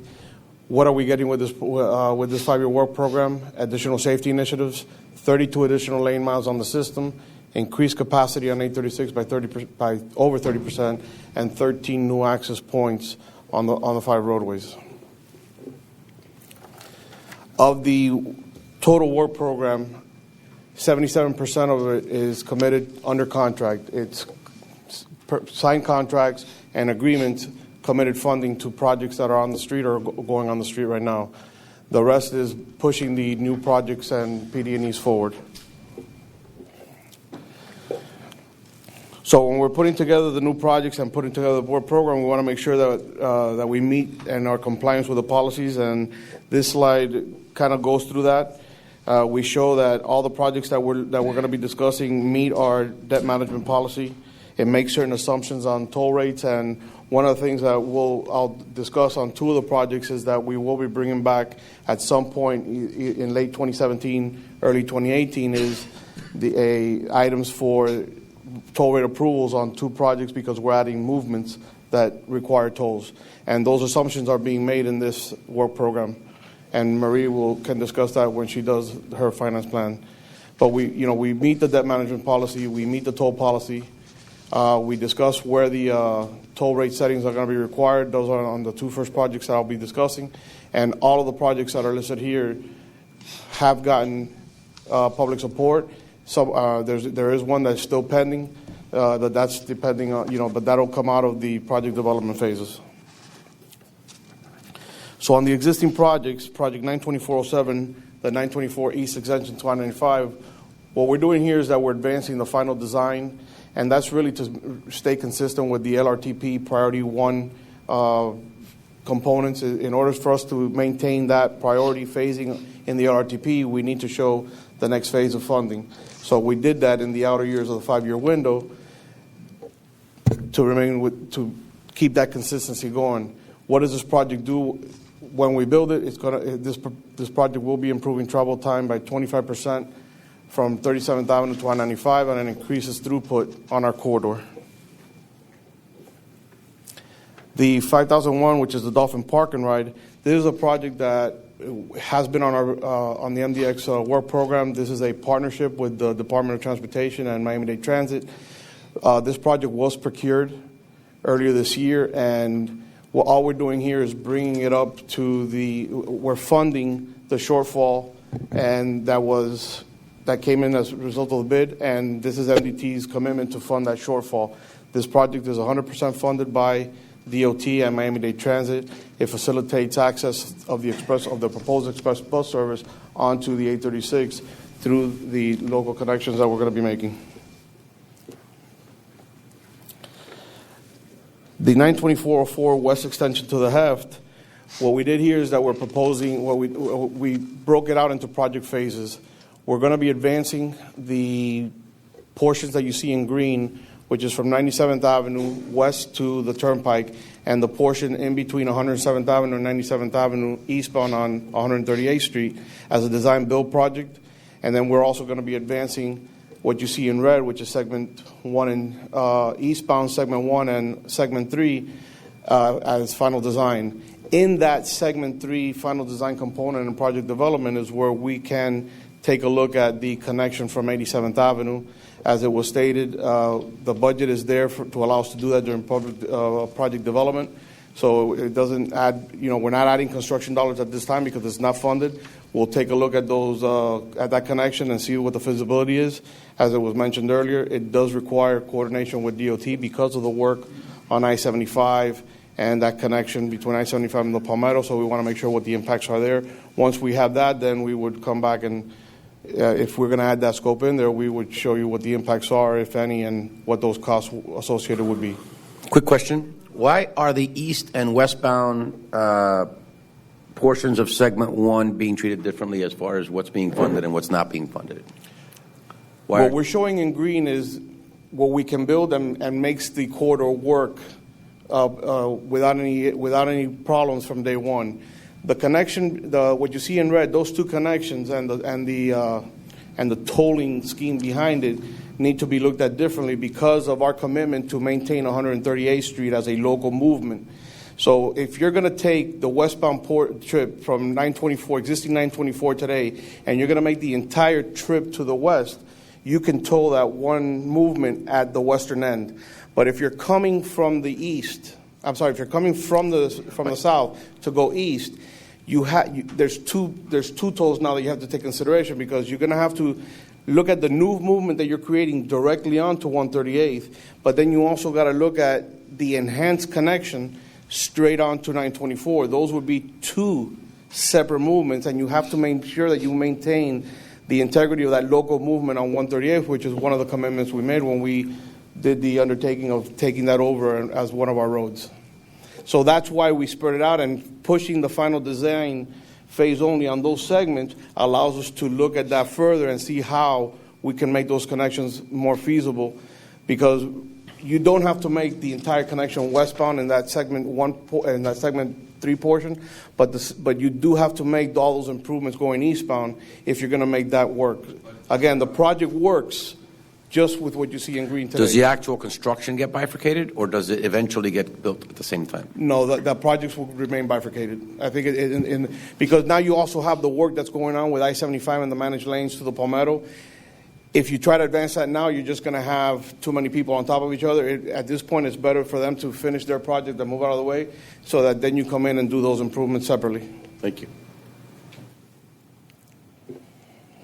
Again, the benefits of this project, aside from the additional, the added connectivity to the heft and access to all the major activity and employment centers in that area, you are improving travel time to the connection from 138 to the heft from 20 minutes to 4 minutes, and you're increasing your throughput through that corridor by 30%. Total funding of all the phases that we're including in the work program right now are $91.4 million. That includes right-of-way, project development, design, and design build. Project 92408, which is a partial interchange at 67th Avenue with 924. This is a project that we're advancing all the phases, project development, right-of-way, and design build. This is a project that provides connectivity in that local network of Miami Lakes. It provides an additional connection that does not exist. Right now, you have to get onto 924, to get on a highway, you have to go to 57th Avenue, or you have to go through 154th Street, Miami Lakes Drive, to connect to the Palmetto. This provides an additional, another choice for that congested area of Miami Lakes onto the system. This would require a toll rate setting for the south to westbound movement. Again, we would come back late 2017, early 2018 for that for those public hearings. Question on this particular one, because this is the ones that the public officials spoke about. Are we considering in this sound barriers, and are the criterias there Yes. to meet something like that? The And initial also- steps would be the project development. Because it's a small project, that we can push that pretty expeditiously. However, it would look at the environmental impacts of those ramps and whether those noise walls are going to be needed or not. We've heard their concerns, and they understand that's all going to get studied. More than likely, because of the proximity to the homes, there may be noise walls, either barrier mounted or separated, but we're going to let the project development phase let us know what we need in that area. And as far as landscaping, that's something that we can work out with them and work into the project, or we can treat it, but aesthetics is something that we'll look at as part of as we do with all of our projects. Madam Chair, real quickly, was there suggestion of accepting a deed, something that we would consider? To the adjoining areas for purposes of their, the way I understood it is they would be amenable to taking a deed to maintain. I think, yeah, that's not uncommon, where we enter into an agreement with someone to maintain a particular area of landscaping. We do that with the airport on Lejeune Road. The airport maintains the corridor. But that's too early to determine right now. I think we need to develop it and see what areas we're talking about and whether it makes sense for them or for us. Another new project that we're adding to the work program is project number 11212. These are the connections from Northwest 37th Avenue onto State Road 112. It's a partial interchange that includes an eastbound on-ramp and a westbound off-ramp at 37th Avenue. I have to congratulate you. This is a low-hanging fruit, extremely fruitful, because it puts so much strain on Lejeune, and doing this is just really good. Well, again, the benefit, as you stated, the benefits here is you're providing additional access in that area from Northwest 137th. It does provide congestion relief to that area of Northwest 36th Street, Northwest 37th Avenue, providing that additional connectivity. If you wanted to connect to the expressway today, you'd have to go out to Lejeune, to the Iron Triangle, Northwest 36 or Okeechobee Road, or you'd have to go all the way to Northwest 27th Avenue for that access. This project does increase our capacity by approximately 7,400 vehicles that will utilize this corridor through that access. Cool. And this one does not require a toll rate setting because those movements are captured on the main line. Very good. Another new project is the 836-34. These are the 836 heft connections, or heft ramp connections. Basically, these are direct ramp connections from the Florida Turnpike onto the 836 extension, southbound to westbound and eastbound to northbound. It's everything you see in that purplish color on the screen. This is a project that provides for those missing movements. It provides it does provide congestion relief and choices to the commuters that access that West Dade area. Today, if you wanted to go out in that direction, you'd have to take Northwest 12th or Southwest 8th Street, which are congested highways. By providing these ramps, you technically provide a travel time savings of about 10 to 15 minutes because you get them to that area sooner. You also increase your throughput by 7,100 vehicles, and there's an opportunity right now to join up with the Turnpike and include our portion of the work into an existing contract that they're going to be procuring, which will realize a approximate savings of about $6 million on our end by doing this, by taking advantage of economy of scales on that project. This is similar to what we did with the 874 west connections to Southwest 128th Street. Finally, another project that we're adding is the 448. These are the 836 shoulder modifications from 137th Avenue to 97th Avenue. What this does is that it completes the uninterrupted 12-foot inside lane shoulders. It enables the express bus service that we've been coordinating with Miami-Dade Transit, but furthermore, it provides the infrastructure for the MDX technology initiatives, everything that we're proposing as part of the resolution that we discussed earlier, and everything that we want to look at as far as technology. These would be the lanes that we would be able to use for that capacity and to see how those technologies can evolve to provide those safety and mobility benefits. I'm sorry. And then finally, our trust indenture requirements. Our trust indenture requires us to keep our system in good standing. This year, we've identified these renewal and replacement projects on the roadway and on our facilities, and these are really just to maintain our assets in good standing.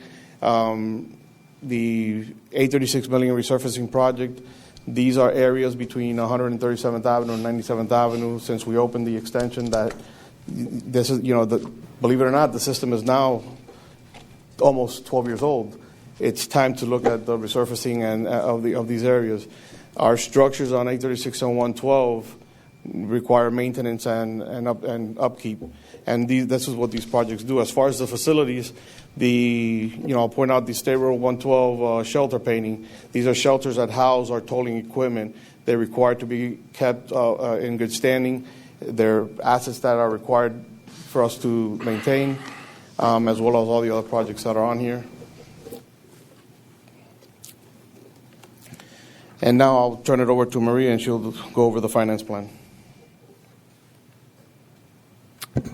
So just to recap some of the information that Juan just went over, 112 is a new project at $13 million total project cost. It's got a construction period of almost 3 years, and the tolling point is going to be, it's not a new tolling point, it's going to be an existing tolling point, which is the mainline gantry located on 112. The opening year for revenue is 2021, and obviously there is no additional toll rate. The toll was already set on the existing gantry.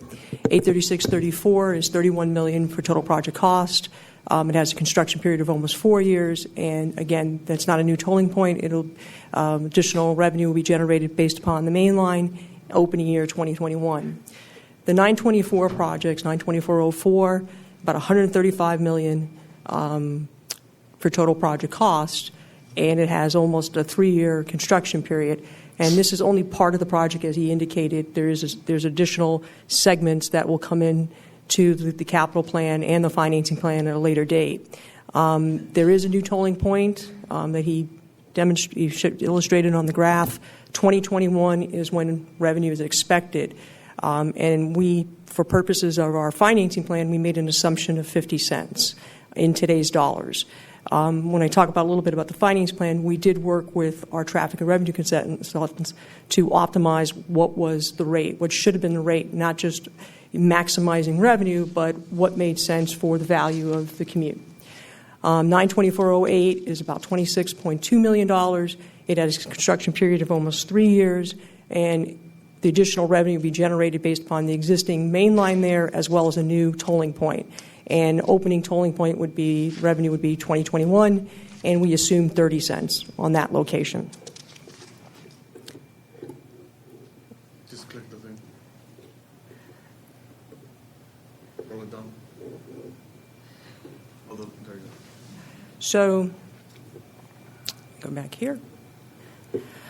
So for the purposes of the policy, from a financial standpoint, the policy, one of the benchmarks was, can the project pay for its principal interest and operation and maintenance by the 5th year of opening? That's what the policy says. It doesn't say that it's going to pay for itself. It says, can it cover its borrowing cost?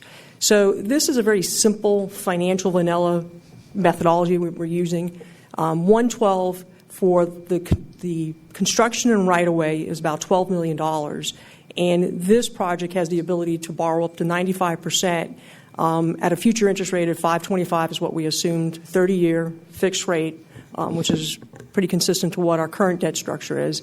The annual debt service, meaning the annual principal and interest, would be about $755,000. And then we looked at the revenue for this particular project, and again, this was a project that did not have a new tolling point.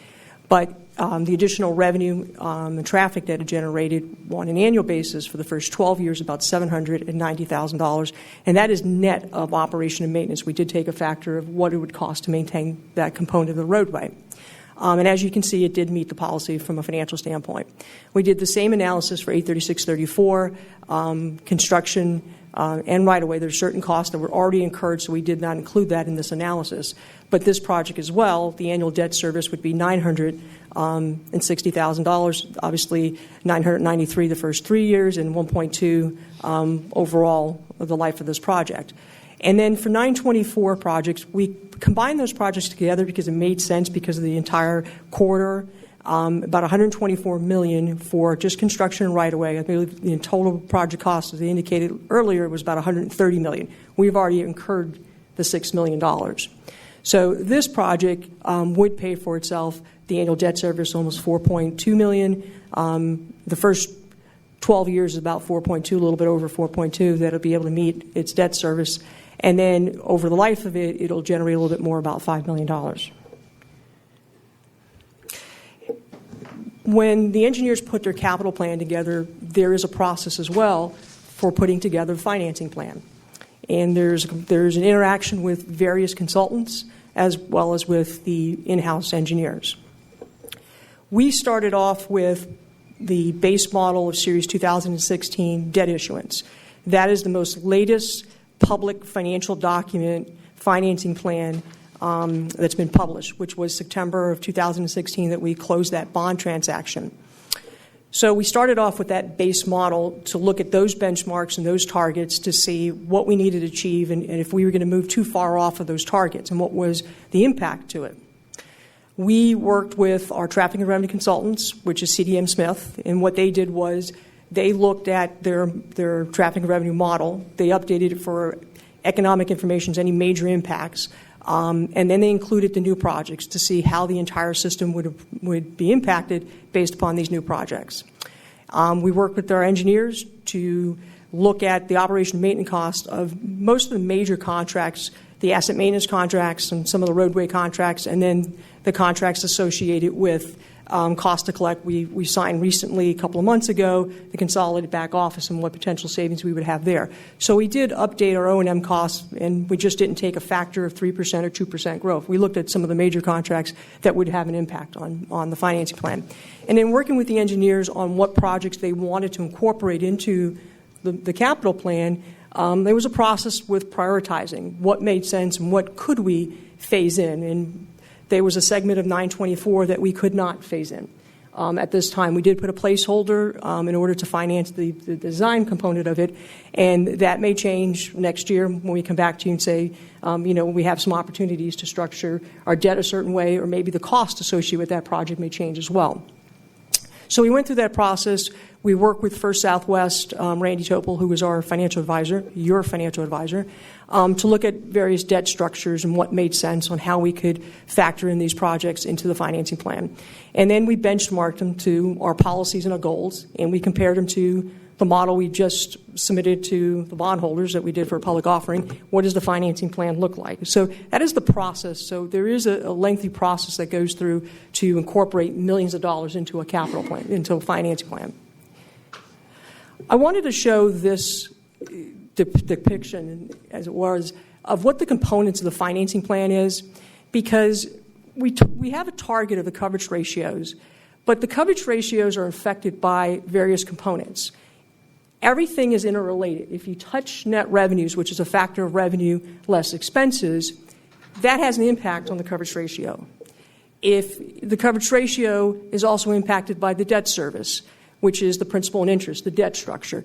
So I've been asked many times, Marie, why don't we just issue more debt? Well, if you issue more debt, that has an impact on your credit worthiness, your ability to pay your coverage ratio, to meet your coverage ratio. So nothing is a standalone. Everything interacts. We built the financing plan based upon the affordability on what we knew our future needs would be, and even with that said, we're not going to be able to fund everything in the future without making some very difficult decisions.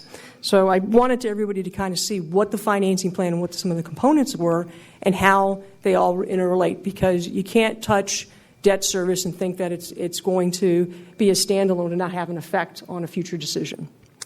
So the financing plan, and I wish we could see it, the financing plan, again, the toll revenue was updated based upon CDM Smith's information. We updated O&M, and we got down to our target of 1.8 coverage ratios, and we were able to incorporate the new projects. And earlier I did a percentage of how much we were going to borrow for each of the projects, and it was about $90 million for those 4 projects.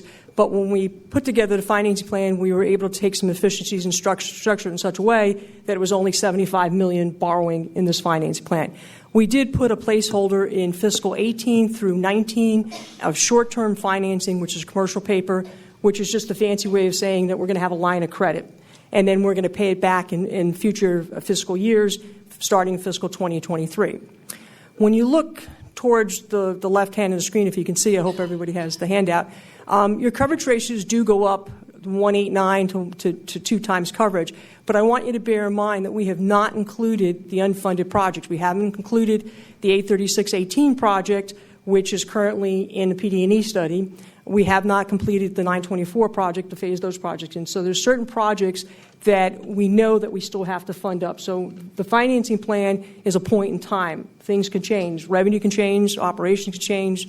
The debt structure can change. So I think it's important to bear in mind this is a snapshot as of today of what we're trying to accomplish. So some of the considerations, obviously, number one, the trust indenture, which is our legal contract with our bondholders. Did we meet all the obligations? Does this financing plan, and by approving this capital plan, do we still stay compliant? And the answer is yes, we do. And obviously our debt management policy, we want to make sure that we meet those targets and objectives. So as I indicated, it is consistent to the 2016 financing plan.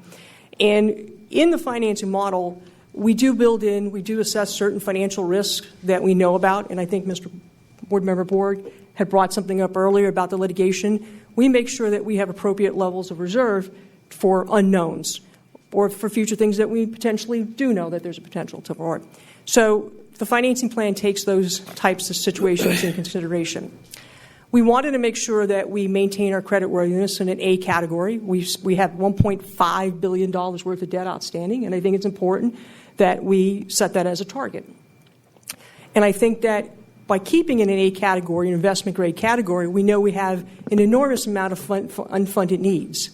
And I think by preserving the affordability of funding them, we have to make sure we have the lowest cost of capital. What this financing plan doesn't do, it does not fund up the $3 billion worth of projects that are coming up. We did not incorporate that at this point in time. We're going to have to make some difficult decisions to see how we can factor those into the financing plan. From the financing options, I think the opportunity, we take advantage of issuing revenue bonds, which is the lowest form of borrowing at this point for us. We look at the debt structure, pay-as-you-go, as well as looking at maximizing the use of our cash. And then there's the opportunity of doing subordinate debt of contracting, design, build financing. I think that would more lend to some of the larger projects, and I think all of those options are still available to us. One of the considerations of the financing plan is the 1.8 coverage. And the 1.8 coverage is not something we just kind of pulled out of the air. We've been talking about this for a number of years of why that was important. We have a policy of 1.5, and the rating agencies, they like the 1.5, but as the economy improved, they expected more from issuers. So the 1.8 was a reasonable target, and it was a target that made sense for us to fit into our debt management policy when we look at our pay-as-you-go funding. So the 1.8 is something that we need in order to fund up the capital program by having a mix of 70% borrowing and 30% on a cash basis. The cash funding component also, the 30%, where we come up with the 30% on your debt policy, when the board approved the debt management policy, the 30% was an industry standard for a credit rating of any category of a toll authority. So we benchmarked it to where the industry was. It wasn't something that we pulled out of the air. And again, I think that from an affordability standpoint, it makes sense as well. For everything that we cash fund for $1, it costs us $1.25 to issue debt. So it's not 1-to-1. So we pay for something for $1. If we have to finance it, it's $1.25 to issue the debt because we have to issue. There's certain cost of issuance, which is consulting fee. There is the rating agency's cost. You have to fund up certain reserves. And then usually what ends up happening is a project starts 3 years in advance, but the revenue doesn't come in 4 years later. You have to do capitalized interest in order to make it affordable. So it's not a 1-to-1 as to the cost of a project. And then when you look at the payback for the project is not $1. You got to pay back $1.75. So by using our cash in our revenue stream, we've made the capital plan affordable, and it makes a lot of sense. And I think finally the reason the 1.8 coverage is from the cash funding perspective, it directly impacts this board's decisions on toll rates. I think it takes the pressure off looking at increasing toll rates. There's this toll sensitivity. Earlier we talked about, we have a shortfall. Well, if you have a debt and you got to pay your mortgage and the revenue's not there, well, what do? The only thing you possibly do is only so much expenses you can cut. You're going to have to look to increase your income. So I think by cash funding, there's less risk associated than issuing debt. And I think that the financing plan that we put together gives the board opportunities in the future, but again, I think it doesn't box them in to make difficult decisions.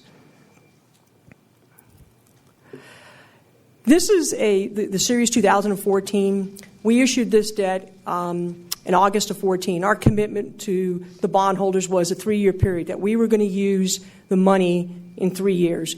And really what it says is we're on track. By June of 17, all the money is going to be exhausted, but what it means is that we borrowed the money for a specific purpose, and we used it for a specific purpose to pay projects, so the projects are on time. So that's what this illustration means. I wanted just to kind of remind everybody that we do have $1.6 billion of debt on the books, and I kind of wanted to give you a view of each of the bond series and when they get paid off. And the red on each of the columns show the final payment for those particular bond series. On the shorter end, we have 13 years. On the longer end, we have out to 27 years. But overall, year over year, you could see for the first 12 years, you have an increase of your debt service. It goes down, and then it goes back up. This is just kind of how we structured it from a affordability standpoint. And as you layer additional debt on there, this is obviously going to change the requirements. So the debt service, this is just a graphic of the chart I just showed you. You can see a dip in 2027 to about 2024, and then it goes back up. And the financing plan is just that. It's planned. It does change, but it doesn't happen by accident. We know that we have projects that are in the concept study. We know that we have projects in PD&E, and then we know we have projects in the design phase. So those projects will probably be ready to start in early 2020, 21, 22. So we would have to borrow the money earlier or be pay-as-you-go, but we would structure the debt out to 2027. That gives us the opportunity to layer additional debt should we need to on those fiscal years. So from a timing perspective, when those projects are ready to go, the financing plan should be in line with being able to fund some of those projects.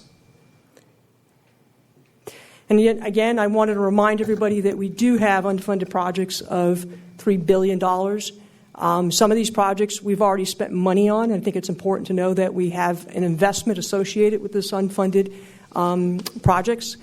The renewal replacement, in order to continue to maintain the roadways as we're required to, we have about $300 million by fiscal 2040. And just some of the takeaways of the capital program. I think the capital program, we were able to fund up everything that was ready to go, ready to grow on the ground for construction that was requested of us. The capital plan is an evolving plan. The intent of this plan was not to solve all the unfunded needs, but it was to make sure that this organization was meeting its obligations to the community from a mobility standpoint, but at the same time, making sure from a fiscal standpoint that we are responsible to the bondholders as well as to the public. So it's a plan that we put together based on the current revenue stream. So with that, I'm more than happy to answer any questions. Thank you, Marie. Any questions from our members? Yeah. Mr. Board? Just a comment, Marie. First of all, great presentation. Could you add an assumption sheet? You know, when I see the growth in terms of revenues, it's hard for me to gauge whether it's CPI or it's usage or. Well, let me respond to that. And we do have our traffic consultants, if you want to specifically. They run very, scenarios of the model. But the revenue stream that I've shown on the finance plan does not include a rate adjustment or a CPI adjustment. It's based upon the current revenue stream, so it's flat. The only growth that is there are two components, which is some of the economic growth, additional traffic. On the early years, it's a little bit more than 2%, but on average over the 10-year of the plan, it's on average 2%. So the additional growth is because of growth and the new projects. Those are the two components of the revenue. You have here on the policy compliance analysis, you have the average annual net revenue. Those are today's dollars? Yes, it is. And how do you take into account?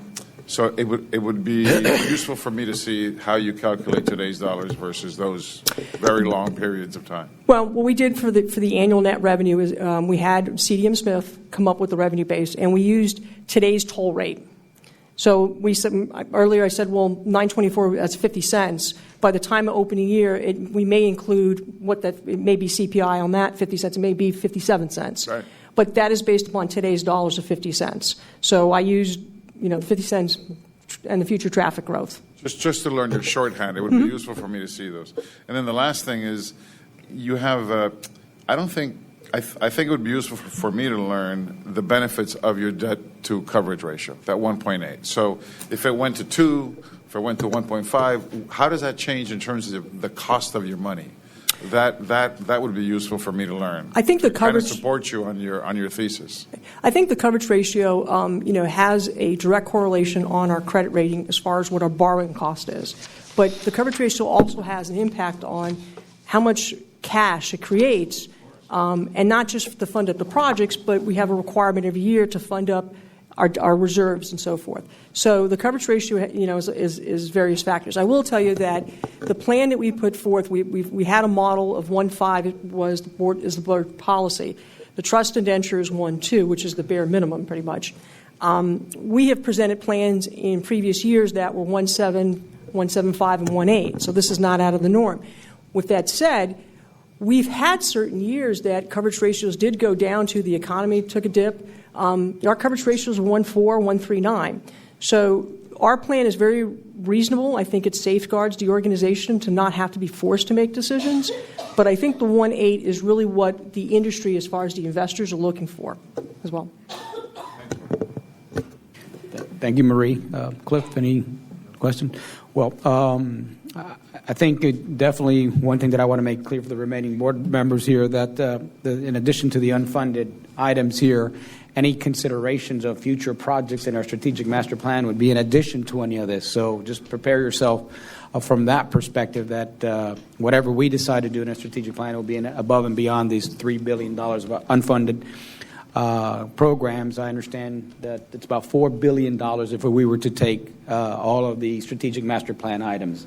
So just while we're planning our future, I think that's something to consider, and there are finite resources. So not to belabor this meeting any further, thank you, Marie, for the presentation.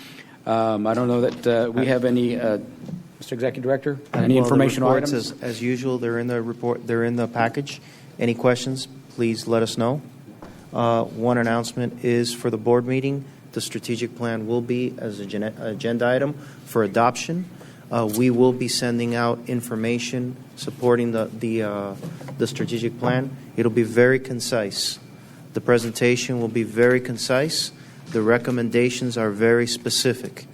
And, you know, while I have you in a public meeting and I can speak to all, view the strategic plan, view the master plan as a repository of projects, a vision of what MDX could be.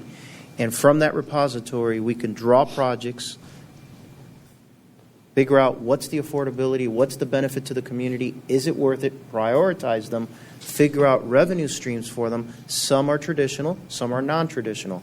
There will be byproducts of the strategic plan that we have no control over. We'll be very specific in our presentation as far as what the strategic plan is and what it isn't.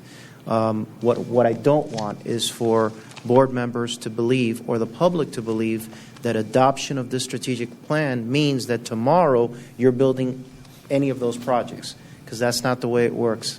We feed into other programs, we analyze, we put into priorities, and ultimately you want to take those projects and put them into your 5-year work plan.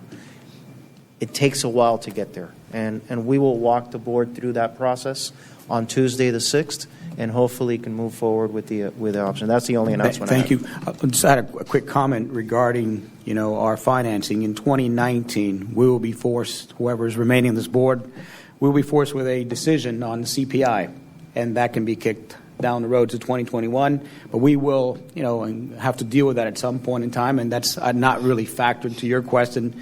We're using today's tolling rates, and that could be a difference in a revenue. So anyway, thank you, everyone, for your time. Thank you, the public, for your time, and we'll see you soon. Thank you. That adjourns our meeting.